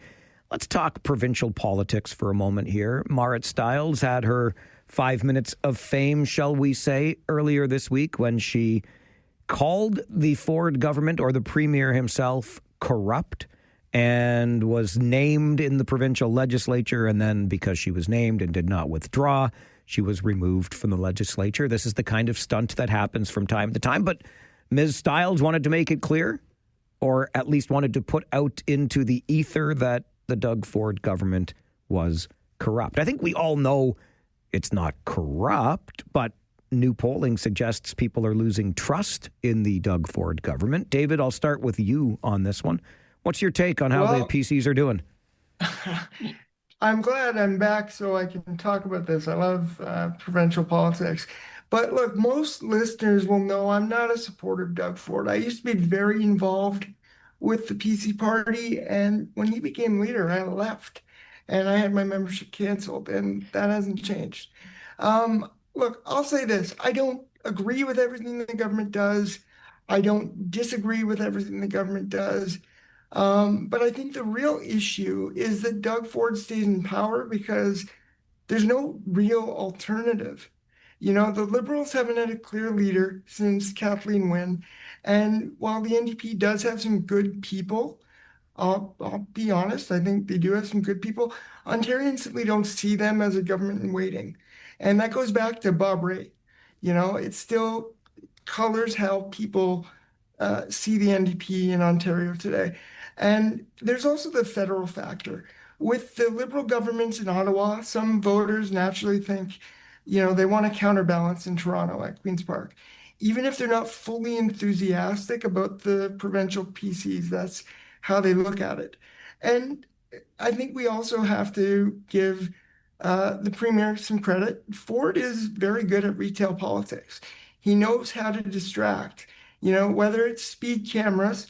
I'm sorry, Mike, I know how you feel about those, but whether it's speed cameras or rebate checks, you know, that really helps him manage the narrative when things come up like, you know, skills development, like the green belt and other issues. So, you know, and I think it's when things like this come up that people start thinking, but then it always comes back to alternatives, you know, and I think the PCs hold on because not because people are necessarily excited or thrilled with everything they do, but because there's no clear alternative. And Ford is skilled at keeping people focused on small things rather than bigger issues. Linda, what are your thoughts? I love everything David said. He's a lot more knowledgeable than me. First thought is I dislike, as you all know, when people call each other names. And I'm not going to say most people in the world today, apart from us and our lovely friends and family, if they're in some kind of public office or political sense, they're not corrupt, but they're kind of, how should we say this? They take advantage of certain situations. And it's not just politicians, salespeople do it, it's a long story, but I don't think grown-ups should call each other names. And also, couldn't that be classed as slander unless you can prove it? So we're going a long way away now to this. I think politicians should grow up and show us other adults out here who are voting for them that, they've got to say something positive, have the facts. If she's got the facts and he's corrupt, show us the evidence, lady. That's what I can say. I'm a bit bemused though, Mike, because I did ask AI again if Ford's doing very well. And evidently he's got high approval, unless my AI's out of date. And it says benefiting in part to his prominent stance on the US, because he's quite vocal about that and quite strong. Believe me, I don't like everything he does. I don't know why he takes away a lot of stuff that could save lives or put more money into, building roads and making roads better. But I'm not in his boots. I don't know why he's doing it. And I think David said the right thing. He does it to be popular. He gives us little candies, but it doesn't make him popular with me. On the other hand, I don't see anybody taking his place who I would want to vote for. That's the point that David made that I could not possibly agree with more. There is really no effective opposition, it seems, at this point. And to your point, Linda, about the name calling and whether or not it's slander, that's why Marit Stiles gets named in the legislature and then ushered out. It was absolutely some political theater. That's the way it works. Yeah. But let's send it over to Steve Bentley for thoughts on the current performance of the Ontario government. I was in reading an article here where it's talked about the labor minister, who has been heavily involved in selecting projects under $2.5 billion and handed out money to applicants ranked low by bureaucrats. And some of them have direct connections to the Ford people, if you want to look at it that way. I think the NDP just were frustrated after weeks and weeks and weeks of asking these questions with respect to the monies that are being dealt with the Skill Development Fund. This isn't the only time this has happened. I remember the Greenbelt. I remember acquisition of land and providing that to friended developers, if you want, in the past by the Ford government. He's playing that. And then you look at what he did in terms of putting in that tariff commercial. He knew what he was doing. The Prime Minister asked him not to do it, but he did it anyways. And you know what? I don't disagree with the content of the commercial, but what did it do? It poked the bear, and that's not going to get anywhere. And we're going to get further behind in terms of trying to make any roadway with trying to set some deals. That's all he thinks about down in the orange country down below us, or red. I think the other part of it too is we need to look at exactly what's been said by David and Linda, in the sense that he knows there's not a strong opposition, and he can basically, with a majority, do what he feels that he wants to do. And a lot of it is staging. A lot of it is, I'm going to do this to take these things away. You talk about the cameras, right? I mean, I look at that and say, why wasn't that all determined from the region up to the provincial government to say, yes, you can do this, or no, you can't? So communities going to spend lots of money on these cameras, and then he pulls them. So, we're suffering in terms of the lower from the government, in terms of the region and in each of the respective cities with some of the decisions he's made. But I think she knew what she was doing. She did it exactly outside, again, in the legislature when the news gathered around her. It's got no real significant damage, if you want, for her. She gets onto the public record, and it makes her look like she's fighting the giant. And I don't agree with using that kind of slander, but it's all political staging. Yeah, and Doug Ford controls the narrative, so Marit Stiles wanted to steal that narrative for 5 minutes. She did, and here we are now maybe talking about a few of the things that the Doug Ford government is involved in. That Skills Development Fund is about as messy as it gets, and that's the idea, to throw some attention onto that. We've got to get you an update from the 570 News Center, but still to come with our roundtable today. It's beginning to look a lot like Christmas in some neighborhoods, and still with the province, is it time to force impaired drivers to pay child support if they kill a parent or caregiver?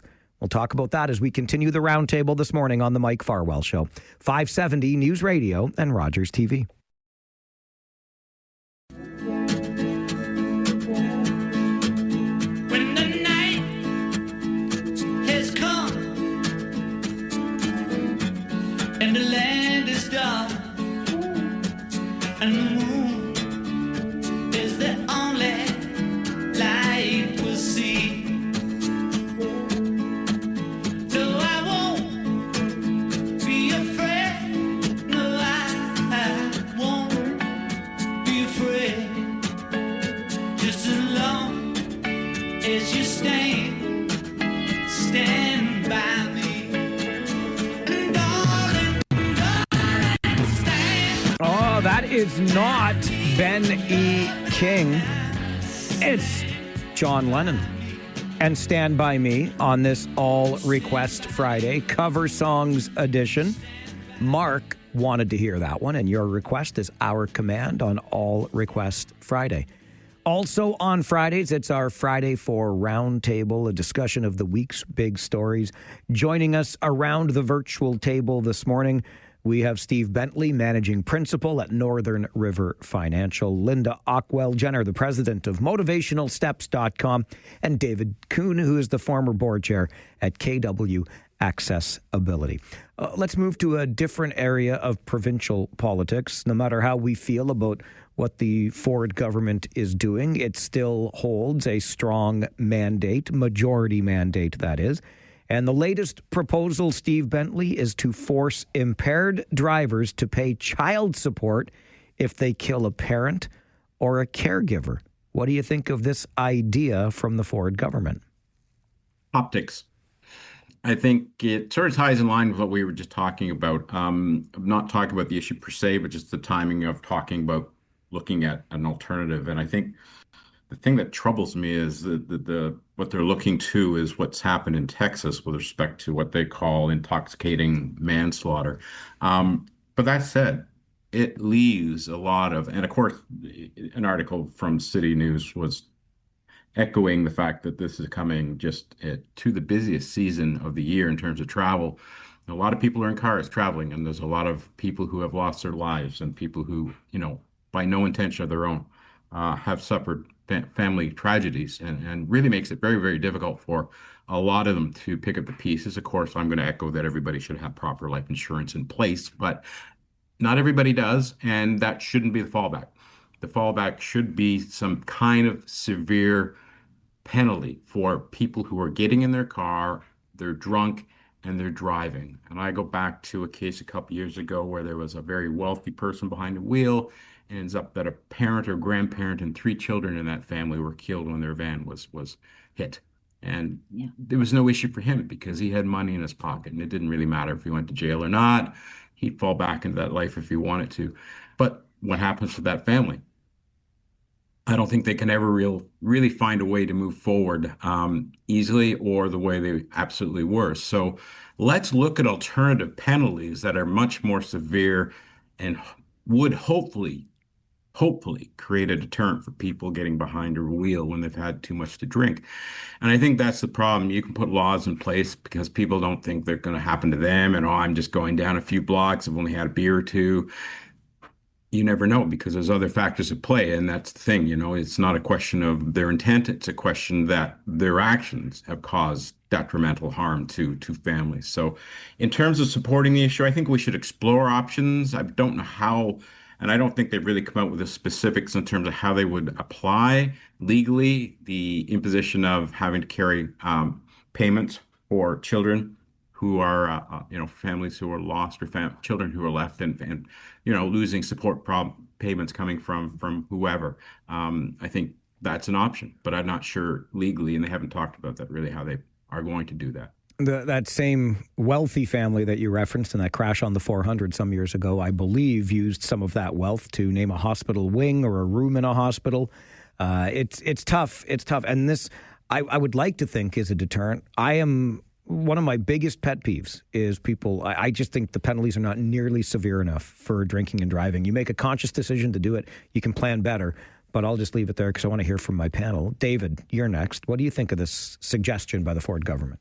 Yeah, I'm gonna echo a lot of what Steve said. I mean, I think Texas is the only real jurisdiction where this is a thing. And, so it's not new, but it's not widespread.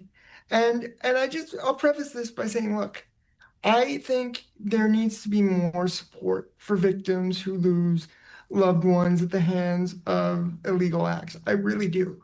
But this particular thing by the government, it feels gimmicky because, as Steve said, how are they going to enforce it in a practical way? And look, this is not just a provincial matter. The federal government needs to step up when it comes to sentencing and accountability as well. Because the reality is, somebody can kill another person, serve some time, and eventually go back to living their life. But the person they've killed is gone forever. The family doesn't get, the parent back. The spouse doesn't get their spouse back. The stability is gone that was there before. That's the real impact. And it goes far beyond money or symbolic gestures. And do victims deserve compensation in certain circumstances? Yes, they do. But like you said, I want to see harsher penalties, more deterrence for when people, get behind the wheel and something happens, that they don't get behind the wheel again. And if they kill somebody, that's it. They don't. I I don't want to see somebody getting to live a life that when they've taken somebody else's. I don't think it's right. And so I want to see stronger measures. I think this sounds great. And, like so many things, I think they use it as, as retail politics. It looks good. It's something you can point to.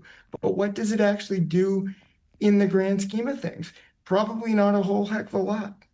I like your point about never getting behind the wheel again. And I wonder if that should even extend to whether or not you take a life when you engage in this behavior. I think if you don't, you just got lucky. There was a story in the paper just this morning where the judge said that the woman who was before him had a, quote, astronomical level of alcohol in her blood, and she got a 1-year driving ban.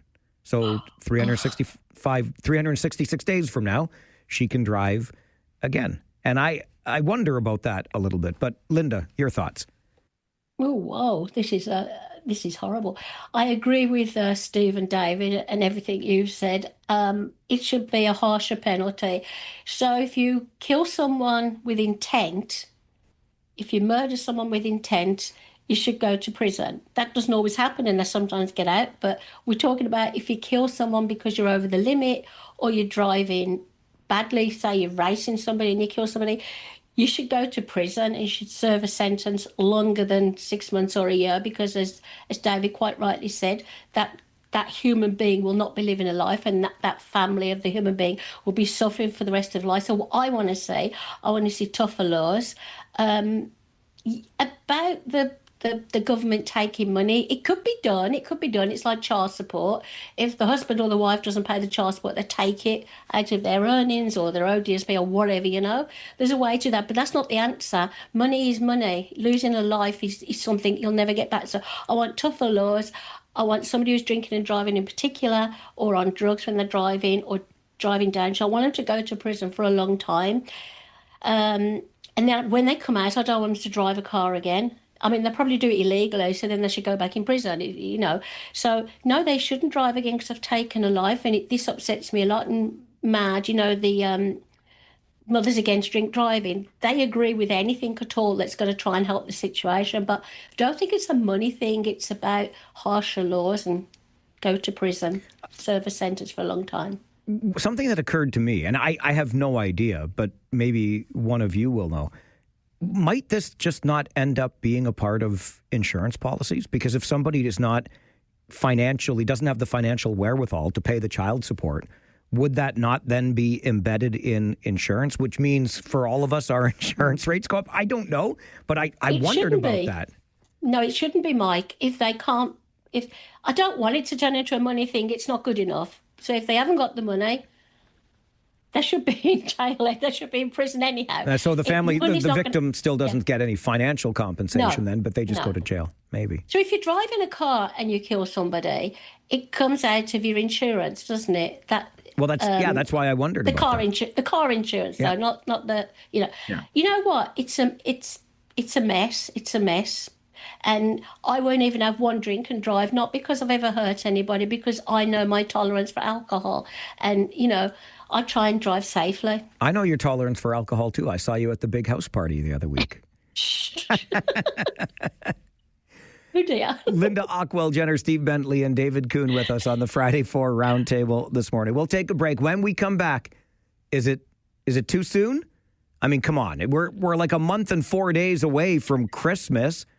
34, if I've got it right, 30 days in November, right? So 9 plus 25. Surely we can decorate by now, can't we? We'll find out as we continue our Friday 4 Roundtable discussion on the Mike Farwell Show, 570 News Radio and Rogers TV.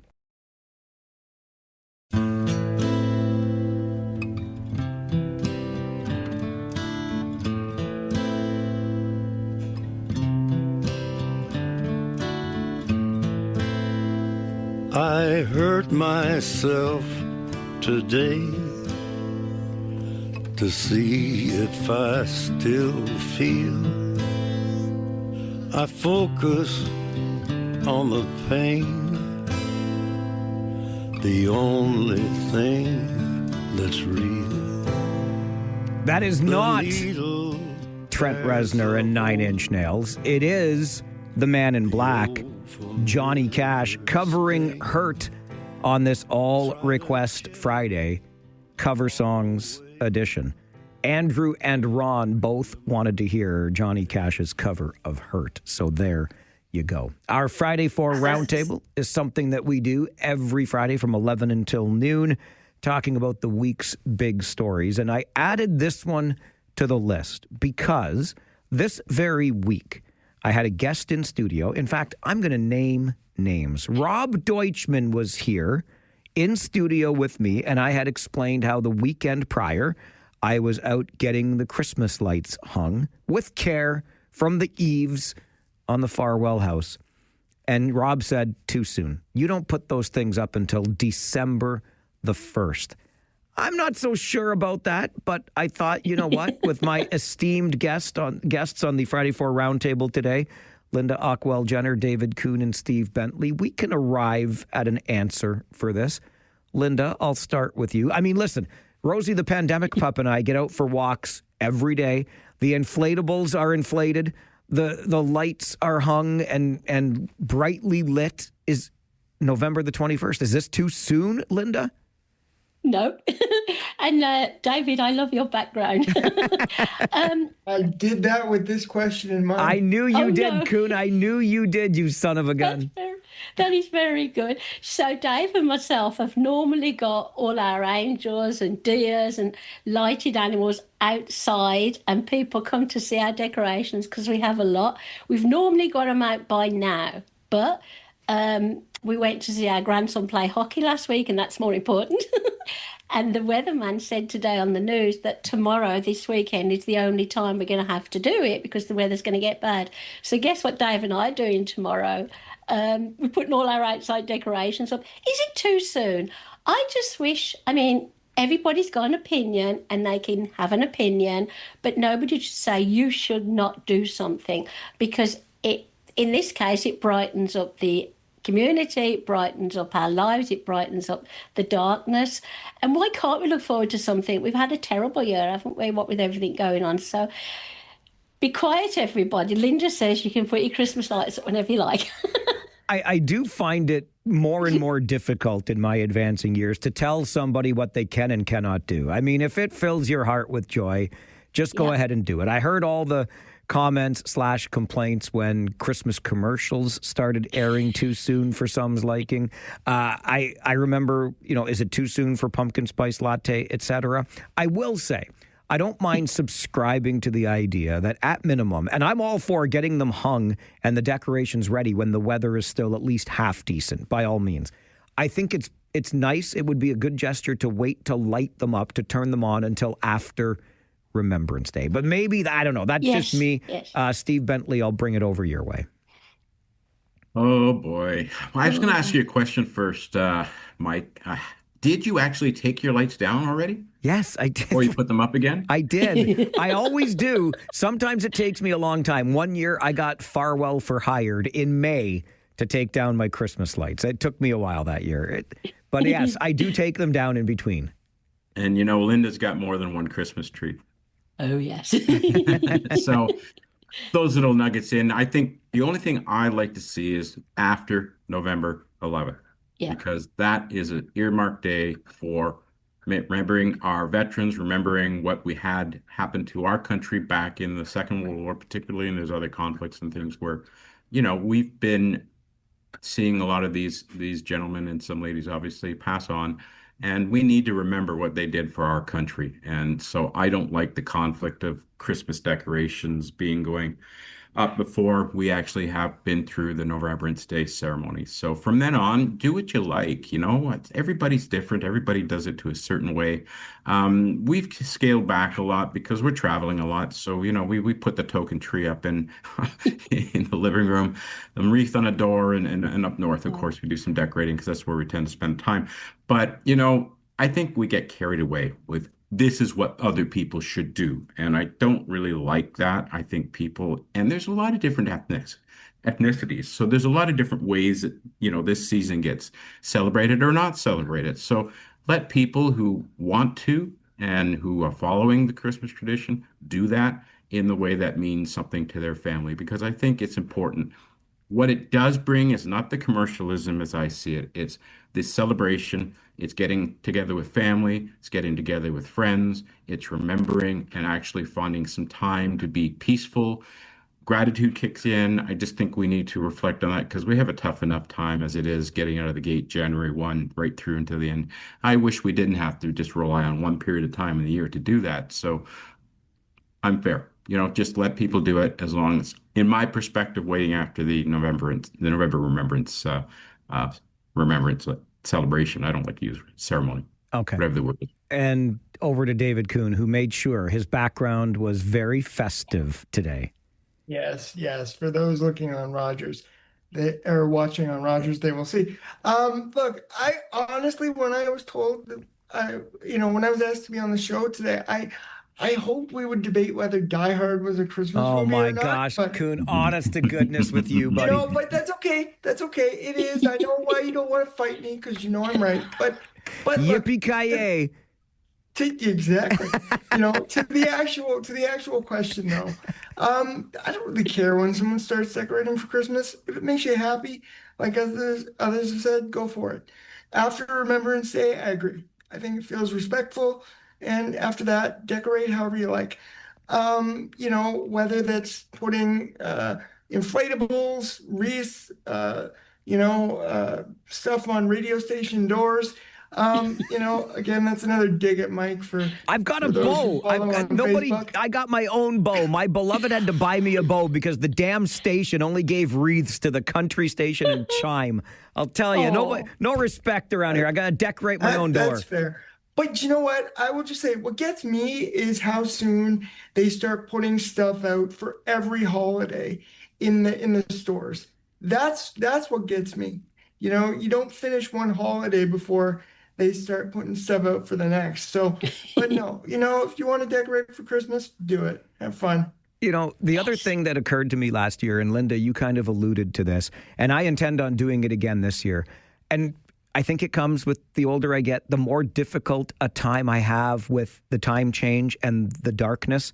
And it's nice to have the lights in the neighborhood while you're outside. It just brightens things up a little bit. So I say I'm going to leave mine up till at least the end of January. I might even sneak into February, go to Groundhog Day this year. I don't know. But I agree with the table today. If it makes you happy, by all means, don't let us interfere with that happiness. But we need to know when you're going to do the inflatables on your front lawn there, Mike. Okay, I'll send pictures, Steve. I'll send pictures. Linda Ockwell-Jenner is the president of MotivationalSteps.com. Steve Bentley is the managing principal with Northern River Financial. And David Kuhn, former board chair at KW Accessibility. Thanks to all three of you for carving out time in your day for our show, and enjoy the weekend ahead.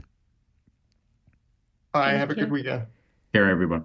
Our Friday 4 roundtable happens every Friday from 11 until noon. Then we send you to the 570 News Center for an update, and you know what happens next, right? Open phone lines for your opinions. Free phones Friday. Maybe you want to weigh in on one of the topics we just discussed or something else entirely. That's coming up on the Mike Farwell Show, 570 News Radio and Rogers TV.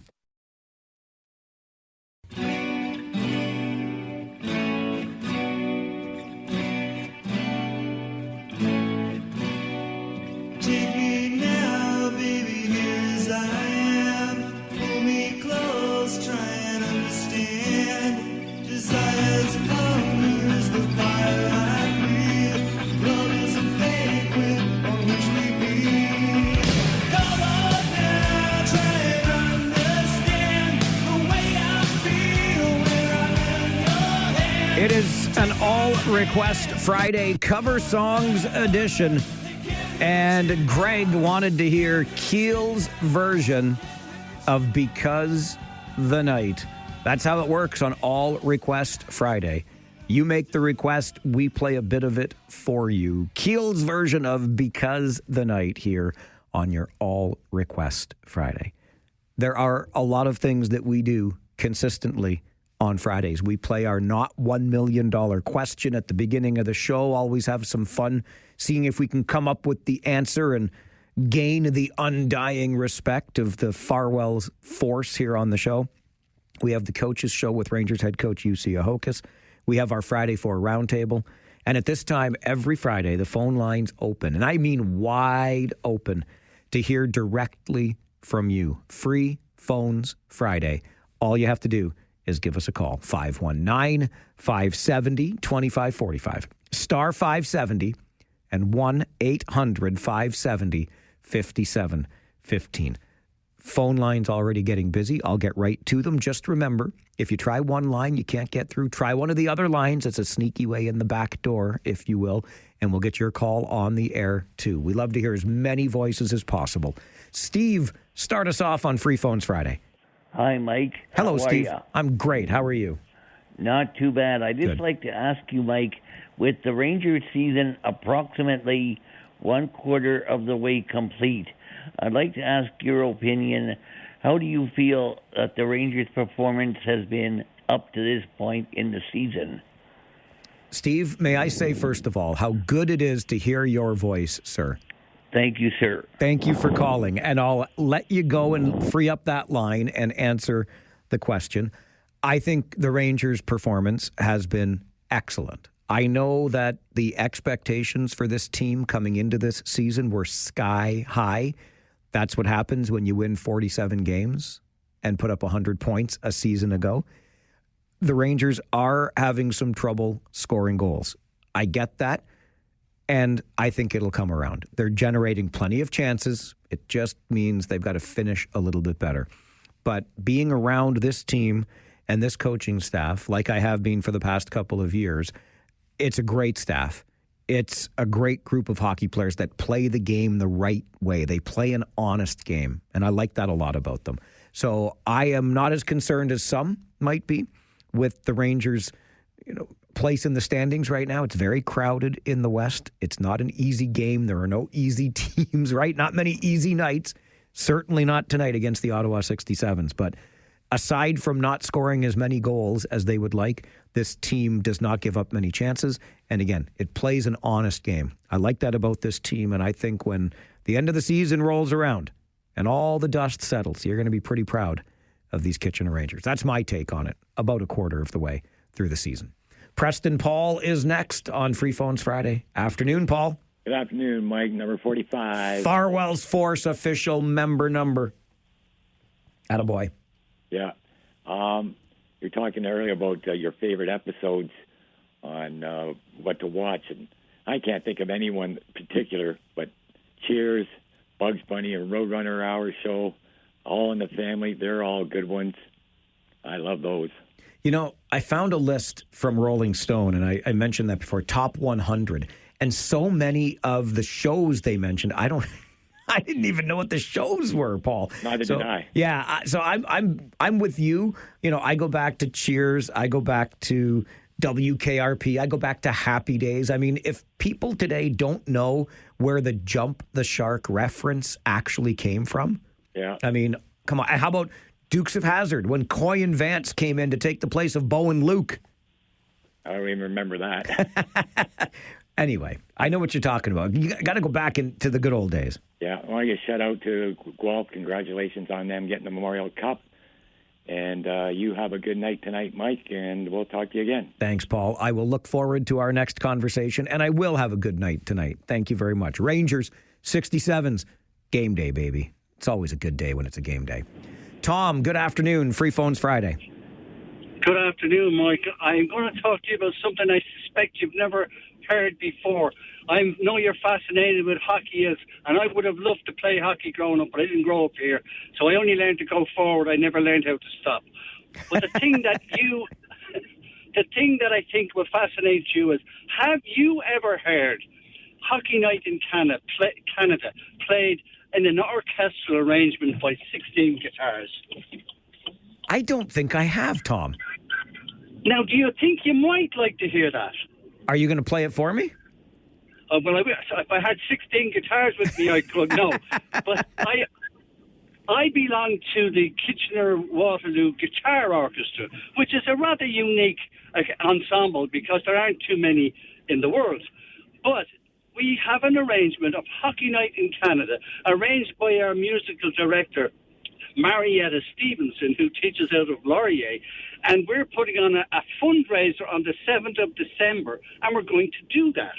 And the fundraiser is in St. Matthew's Church, 54 Benton, at 3 p.m. in the afternoon. The admission is a tin of beans and a toonie. In other words, a donation for the food bank. And it's all in aid of the 519 Community Collective. I was wondering, would you be interested in going? A tin of beans and a toonie. Tom, I love it. I love the sounds of all of this. I'm a big fan of Marietta's work from the Wilfrid Laurier University, so that's fantastic. There you go. I looked at my calendar, December the 7th, St. Matthew's, 3 o'clock. I'm going to be in Guelph for a Rangers game, Tom, so I cannot be there, but I'm going to encourage... You have a good excuse. You're going to a Rangers game. They work me hard around here, Tom. What can I tell you? Well, I tell you, any chance I could ask you to have a little chat with Marietta next week, if I can organise that with her? I would love that. Absolutely. Fabulous. And I really enjoy your enthusiasm with regard to hockey. As I said, it's something I've always regretted. As I said, I don't know how to stop except crashing into the boards. And apparently that's part of the game. It is part of the game. You'd be great, Tom. You'd be great. Listen. Oh, I don't know. I think I'm getting a little long in the tooth for that. But however, we might try it again one of these years. Who knows? Anyway, thanks for taking the call, Mike, and I appreciate it. Have fun tonight, and God bless. And to you, Tom, thank you very much. Drop an email, okay, anytime, mike@570news.com, and we will make sure that we connect and hopefully give a little bit more attention to that. It sounds fantastic. I love me some... If music be the food of love, play on. Give me excess of it, so that, surfeiting, the appetite may sicken, and so die. Well, Shakespeare for you, one of my favorite passages, because I love music. I don't want the appetite to die, though, nor do I want love to die, which is what the passage is kind of about. But every time I talk music, I can't get that out of my head. I'm a bit of a geek. I'm sorry.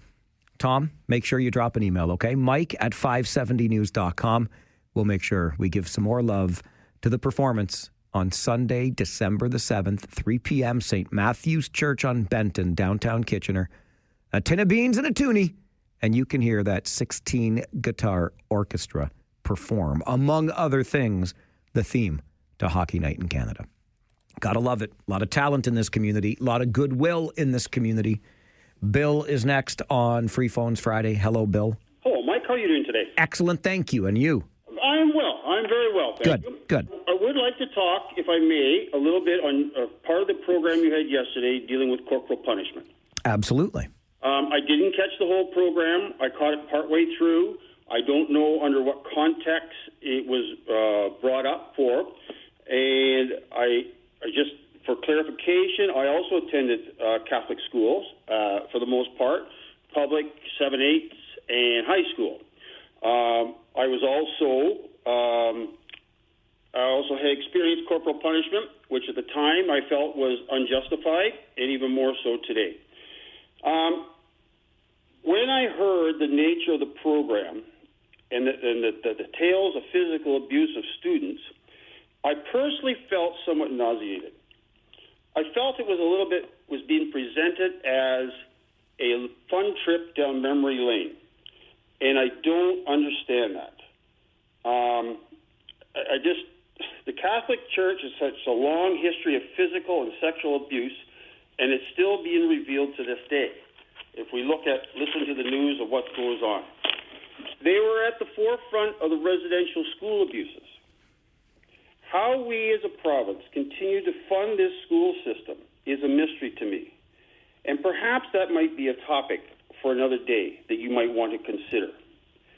And if another fundamentalist religion was incorporating these types of practices within their education system, there would probably be outrage from the media and all kinds of people. Well, okay, now, Bill, let me just stop you there for one sec, because as you noted, this was, yes, a more lighthearted trip down memory lane. And there would be outrage today if these practices were still incorporated. So let's not mix metaphors here, right? Fair enough, Mike. Okay. How is that fun? Well, I guess... How is getting hit by a ruler on the back of the hand or the back of the knuckles or the back of the head? Explain to me how that was fun. Well, I don't think anybody said it was fun. Well, to listen to the nature of yourself and some of your phone people that I listen to phoning in, it was being regarded as, those were good times. They happened. No, not good times. But we were just recalling this is what happened. And, yes, we were able to look back on them, Bill, and realize that we made it. We're here. We remember it. We didn't love it. It kept us in line. But, maybe, Bill, maybe you just got to lighten up a little bit. What do you think? Well, I don't know, Mike. Let me ask you another question. Okay, sure. By all means. Would you entertain a segment where you looked at the abuses from hazing within the hockey community as a fun experiment of down memory lane? Of course. We've done, hang on. Back the truck up. See, Bill, you're pretty rigid in your stance here, because I'll tell you what, I've got no problem with a little bit of, in fact, I just had a video sent to me by somebody who works, I don't want to, anyway, I'll tell you, I had a video sent to me of a little bit of a fun prank that a certain organization played on new recruits, okay? And it was really harmless stuff. Just like when I worked at a factory, one of the pranks was, here's a bucket full of water filled to the brim, but I was told this was a very volatile chemical, and I had to carry it from one side of the plant to the other without spilling a drop or swishing it too much, lest something terrible happen. It's okay to have a little bit of fun with the new kids. I'm not talking about the full-on hazing and the bullying and all that awful stuff, but I think we've gone too far and too rigid in your way and not remembered that it's okay to welcome somebody into the fold with a little bit of good-natured pranking. Mike, I just felt that when you talk about nuns, who are supposed to be the basis of the religion is love and caring, and they use rulers and straps to, let's face it, to enforce a certain level of behavior. And I just found, for me personally, from what I've seen and what I've experienced, I found the lighthearted nature of it somewhat distasteful. And Bill, fair enough. And as I would say again, lighten up. But it's okay if you found it distasteful, and you don't have to listen to it if you're listening to something that you find distasteful, right? You think, oh, Farwell, you've done something really distasteful today. Click. Perfectly okay. But I think if you can't look back, none of the stories were inaccurate. Nobody said it was okay or right. We were just remembering the way it used to be. That's all. And now today, it's different. And that's okay too. Free Phones Friday on the Mike Farwell Show, 570 News Radio and Rogers TV.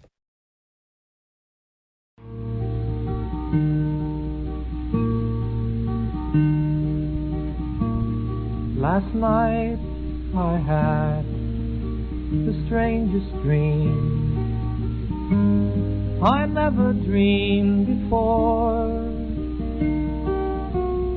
I dreamed the world had all agreed to put an end to war. I think one of these All Request Fridays, we're going to add a new game to it and let you try to guess who requested the song. Because there is one member of Farwell's force who forever goes way back into the playback machine for their requests.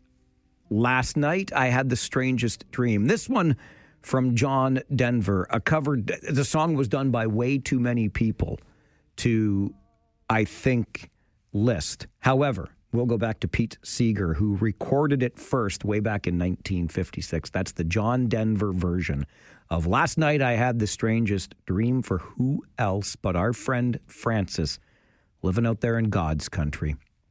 Thank you very much for making the request on this All Request Friday Cover Songs edition. Back to the phones on Free Phones Friday. Jersey Bill, good afternoon, sir. Oh, good afternoon. Here we go.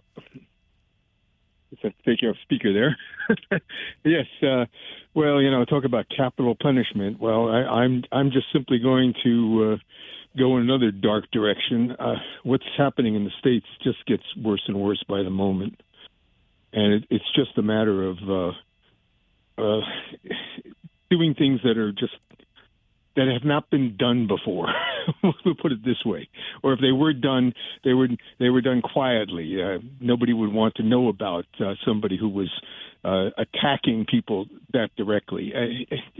To have the president, because somebody puts out a statement on what their personal beliefs are in terms of how the military should operate, and he says, well, I don't care what their opinion is. They're against me. They're treasonous, and they should be killed.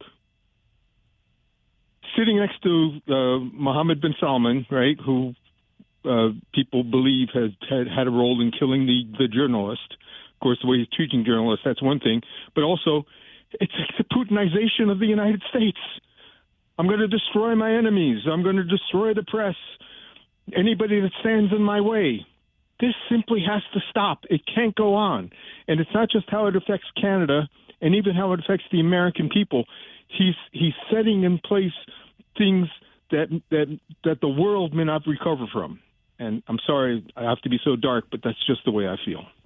Billy, always appreciate the call and the perspective here on the show. These are different times in North America and the world when the man in the most powerful office in the world behaves in the manner that he does. Fair point. Nate, you're on Free Phones Friday. Good afternoon. Hey, Mike, Nate, checking in here. Nate, number 8 on the official list of Farwell's force members. Yeah, so I wanted to touch on a two-pointer real quick and then something else. So in my neighborhood, looking around yesterday, and I'm thinking, okay, we got these garbage changes coming up. And there's a lot of people that just seem to put out whatever they don't want anymore out to the curb, obviously not fitting in a bin. So how long does that stuff sit there until someone else comes and cleans it up, where they actually, take the effort to go to the dump? Second point would be with the recycling change. I noticed I was getting flyers again from the post office. So if we have 2 weeks in between collection, how many flyers am I going to have in my blue bin now? Well, you're going to get more blue bins, just so you know. More blue bins are coming your way. They might be a bit bigger. I hate the flyers, just saying. Okay. That's fair. The hockey team, too. Okay. And last one, I was wondering if I could put someone in Jackwagon jail. Absolutely. We haven't put someone in there in a while. Who's going in? All right. So I know I've sent you pictures of this. Listeners like Terry and your friend that you ride with there might want to plug their ears. Hang on. Don't be picking on other listeners, Nate. That's not cool at all. Oh, no, I'm not picking on them. I'm just, they might be shocked at what they're going to hear. All right. So I have a neighbor who has a motorcycle. My neighbor, for the last 3 years in a row, parks his motorcycle on his boulevard strip all year round, uncovered. it gets blasted with snow, rain, hail. And now, me and my wife were out front the other day doing some yard work, watching a squirrel coming up the street carrying a walnut. And I said, hey, squirrel, why don't you go put that in that motorcycle over there? And guess what, Mike? The squirrel did. All right. I got to go, Nate. I'm late for news. So Nate's neighbor is going to jackwagon jail. I'm glad he didn't disparage our other fine folks that are part of Farwell's force here on the show. It's the Mike Farwell Show, 570 News Radio and Rogers TV.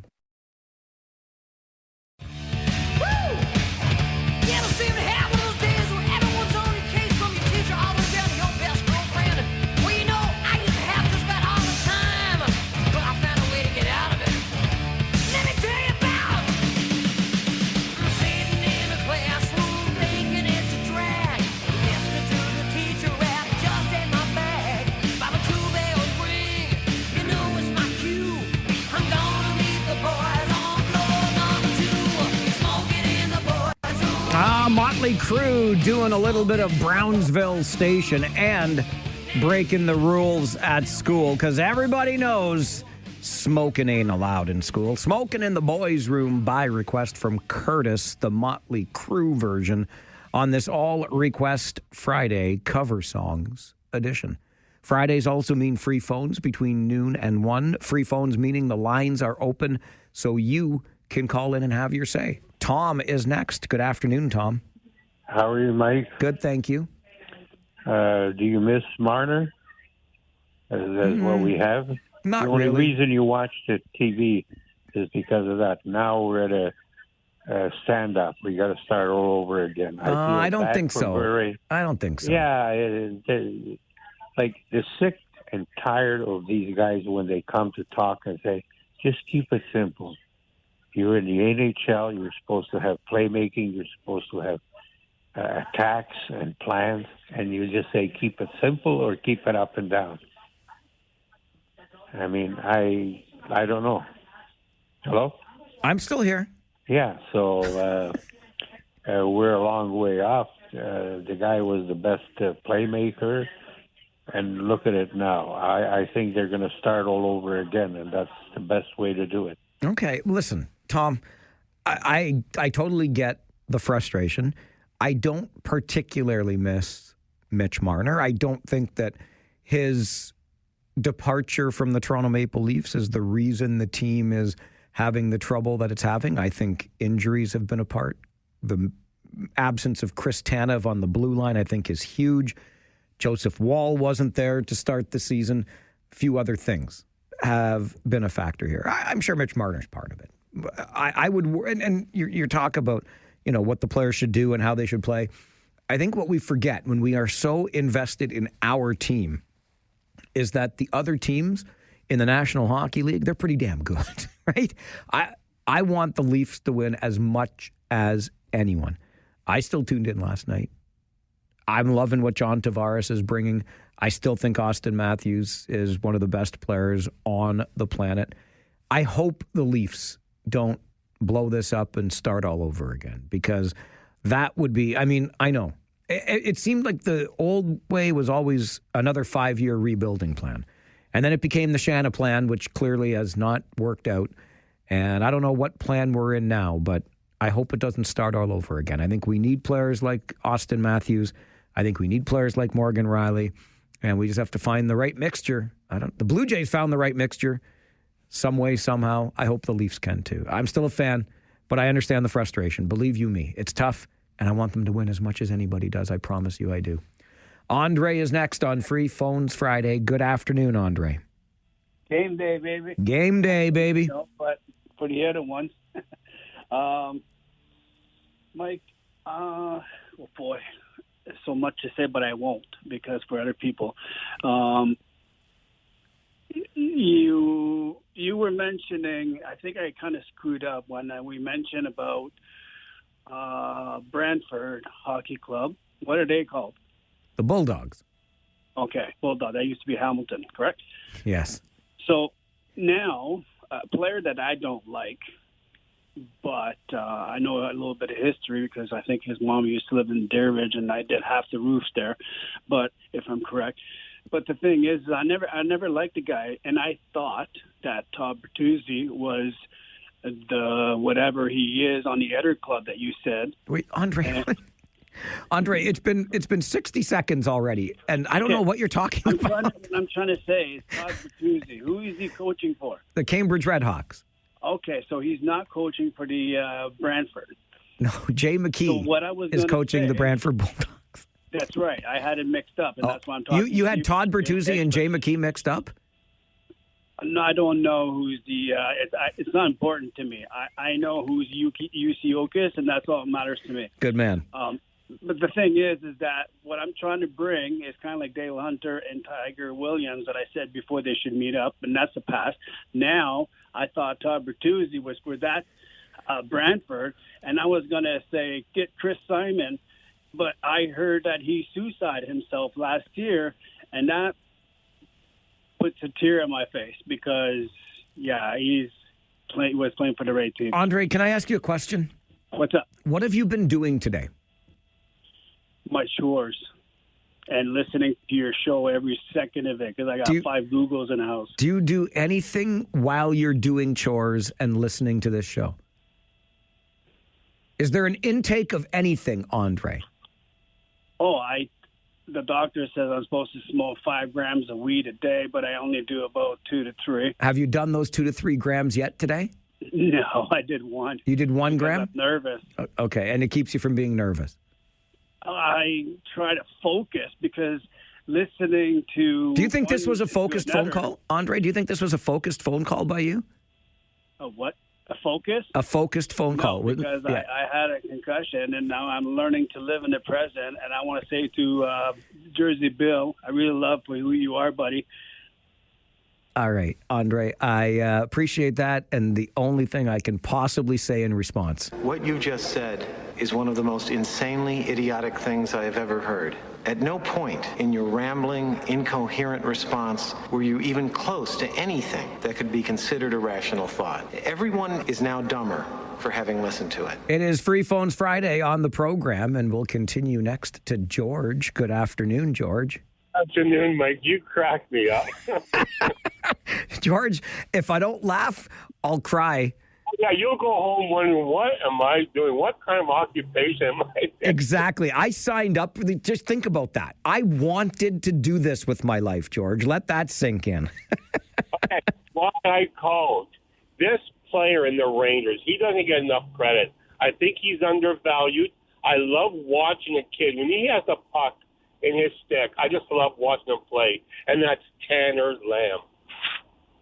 It's an excellent choice for a player that's under the radar. Was his draft year last year, got overlooked. Very skilled player. A little on the small side, but who am I to talk about somebody else's size, right? Small guy, but he can move that puck. He knows what he's doing. He reminds me of a young Patrick Kane. Oh, high praise there, George. Appreciate that, and I'm sure Tanner Lamb does too. Here's the thing about Tanner Lamb, and this was said to me by a hockey person far smarter than I. He said, yep, Tanner Lamb. Got overlooked in the draft. Yep, Tanner Lamb, not the biggest guy, but look down at the score sheet every night, and what are you going to find? 2 assists. And what did you find on Tuesday night when the Rangers beat the Guelph Storm 3-1? 2 assists for Tanner Lamb. Imagine that.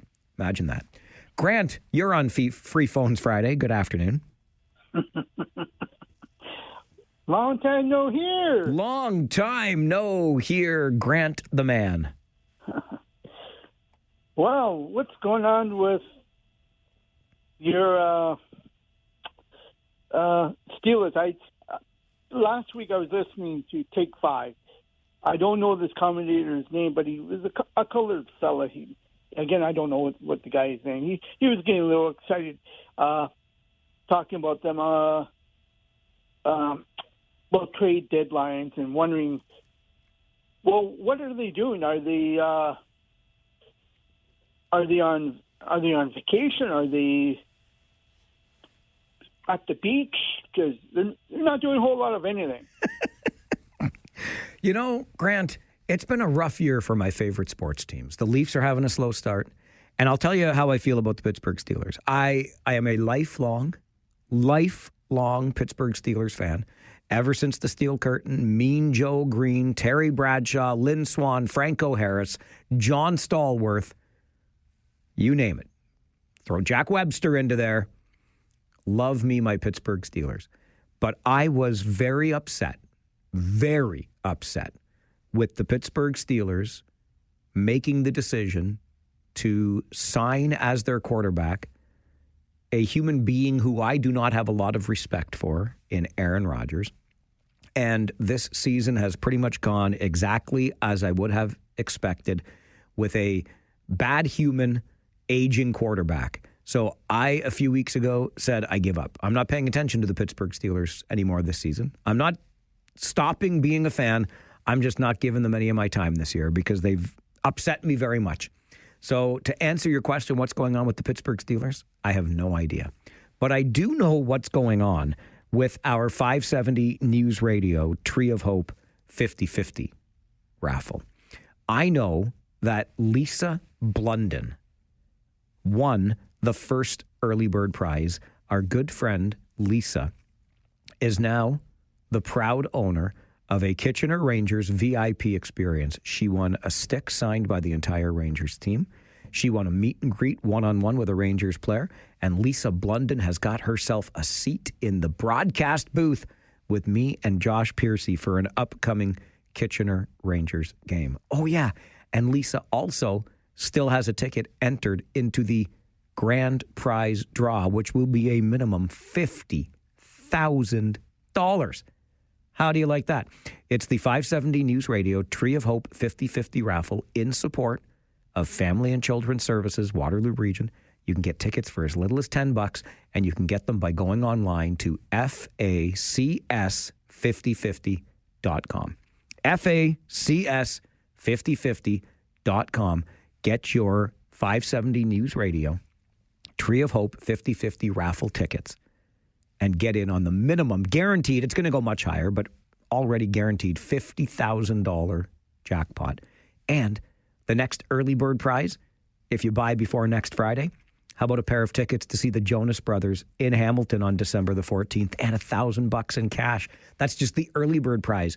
You can win the early bird prize like Lisa did with the Kitchener Rangers VIP experience, and you're still in for the jackpot. And when you buy a ticket, you're helping families in our community this holiday season. It's a perfect thing. FACS5050.com.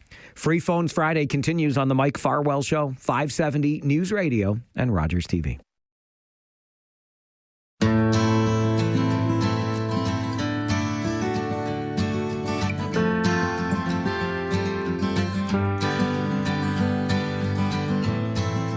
Is it getting better? Or do you feel the same? Will it make it easier on you now? You got someone to blame. You said one love, one life, when it's one need in the night. That is the second Johnny Cash cover we've had on this All Request Friday Cover Songs edition. Earlier, it was the cover of Nine Inch Nails' Hurt. This time around, it's a cover of U2's One. And Davin wanted to hear this one. Said he makes the song his own. He doesn't just cover it, he makes it his own. Davin, thank you very much for the request. Thanks to all of you for your requests on this All Request Friday. We do it every Friday on the show. That's why we call it All Request Friday, don't you know? And we'll do it again next week. We'll add a theme to it. This week's theme was cover songs. We'll see what we come up with a week from now. But it's always fun to play along and then get to play a little bit of your favorite song on All Request Friday. Something else we do on Fridays, open the phone lines noon until 1. It's our last hour together of the week, and we love getting feedback directly from you. So back to the phones we go. Maria, good afternoon. Yes, hello, Mike. I'm so happy to get on the air with you. First of all, I want to say congratulate Lisa for winning that amazing VIP prize with the Kitchener Rangers. I'm pretty happy for her, too. I think it's great that she was able to win. And she supported Family and Children's Services. Absolutely. What I want to bring to today's conversation was with your Gary Chalk issue on Wednesday about scented products. Oh, yes. my skin was crawling because I have a low tolerance to chemicals found in some scented products. So every time I go out in public, like even Center in the Square or any of those kind of facilities, they say they have a scent reduced policy, but they do not enforce it. So every time I go out, I'm at risk of being exposed to some chemical smell. And it is part of the Ontario with Disabilities Act that we just updated in January 2025 under environmental sensitivities. So people, I think, need to be more aware of this. More and more people I talk to have the same issue. You know, Maria, I appreciate you bringing that forward because I have heard about this, obviously, and I have seen those signs that talk about fragrance-free facilities. And now that you raise the issue, it does make me consider how difficult that would be to enforce. Like, what are you going to do? Tell somebody who's coming into the Center in the Square, in this particular example, that they smell too good or that they have too much of a perfume or a cologne on? And how does one judge how much is too much? It's interesting. It also makes me think, and I'm just going to be, like, I'm going to pull the curtain right back here and be perfectly honest with you, because it's the only way I know how to be. But I have two big, goofy kind of fears. They're not really fears, but here's the thing. I never want to be the smelly guy or the guy with bad breath. I try not to overdo it on the colognes or deodorants or whatever, but I never want to be the guy that is the guy that smells. I don't want to be the smelly guy. I don't want to be that guy. And I don't want to be that guy with bad breath. So I always keep gum in the car. I should probably keep some Listerine strips around or something. I always have breath mints in my bag. Never want to be the smelly guy. Never want to be the guy with bad breath. So if we ever see each other and I am that one of those two guys, tell me, please, say, Farwell, you better go home, or you better get some mouthwash, or you better put on some deodorant or something, because I don't want to be either of those guys. I do not want to be the smelly guy. I do not want to be the bad breath guy. Those are the two guys that I am afraid of being. There. How's that for brutal honesty on a Friday afternoon? Sean, over to you on Free Phones. Good afternoon. Good afternoon. You know, Marie's got a thing. I always thought they should have a scent-free path from the front of the drugstore back to the pharmacy counter. But that's another point. You know, I know you hate speed cameras, but now I'm starting to see the cars ripping up Dundas Street here. So how about that? Did they ever have a speed camera on Dundas Street? They did. Oh. Now it's down and cars are starting to rip by. But, you know, I'm thinking about all these speed mitigation things. Do you remember they used to have those little chicanes on Greenbrook Avenue? Yes. I used to love those things. We used to see how fast we could go through them. They were great. Did they take them down? Oh, yeah. I think the chicanes are long gone. The only things that really work, I think, are speed bumps. But do you remember back before the 403 went from Ancaster to Brantford, they used to have a little sign when you took that little ramp from Highway 2 onto the 403? Yes. We used to see if we could light that up. Of course. We used to have a lot of fun with those things. Sean, be careful. Be careful about talking about things we used to do that were a lot of fun, okay? Because we had Bill call earlier, and he was quite upset about us reminiscing about the olden days and the things that used to happen to us at school when we got the strap or hit over the hand with a ruler. Nobody said they liked it. We just said we remembered it. You know what you just make me think of there, Sean, trying to light up that sign from Highway 2 onto the 403. Way back in the day, because I'm that old, our expressway ended at Fisher-Holman Road. Right? You couldn't go out to Trustler. And the last exit was Fisher-Holman Road. And my buddies and I can't believe I hope my parents aren't listening because I did this in their car. We used to run time trials from the on-ramp at Frederick Street to the off-ramp at Fisher-Holman to see how fast we could go from one on-ramp to the off-ramp at Fisher-Holman.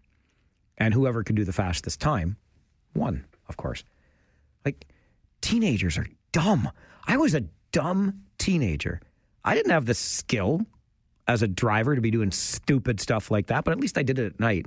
And there was hardly anybody on the road. Do you remember those days, too, when there was hardly anybody else on the road except us idiots trying to drive as fast as we could from the Frederick Street on-ramp to the Fisher-Holman off-ramp?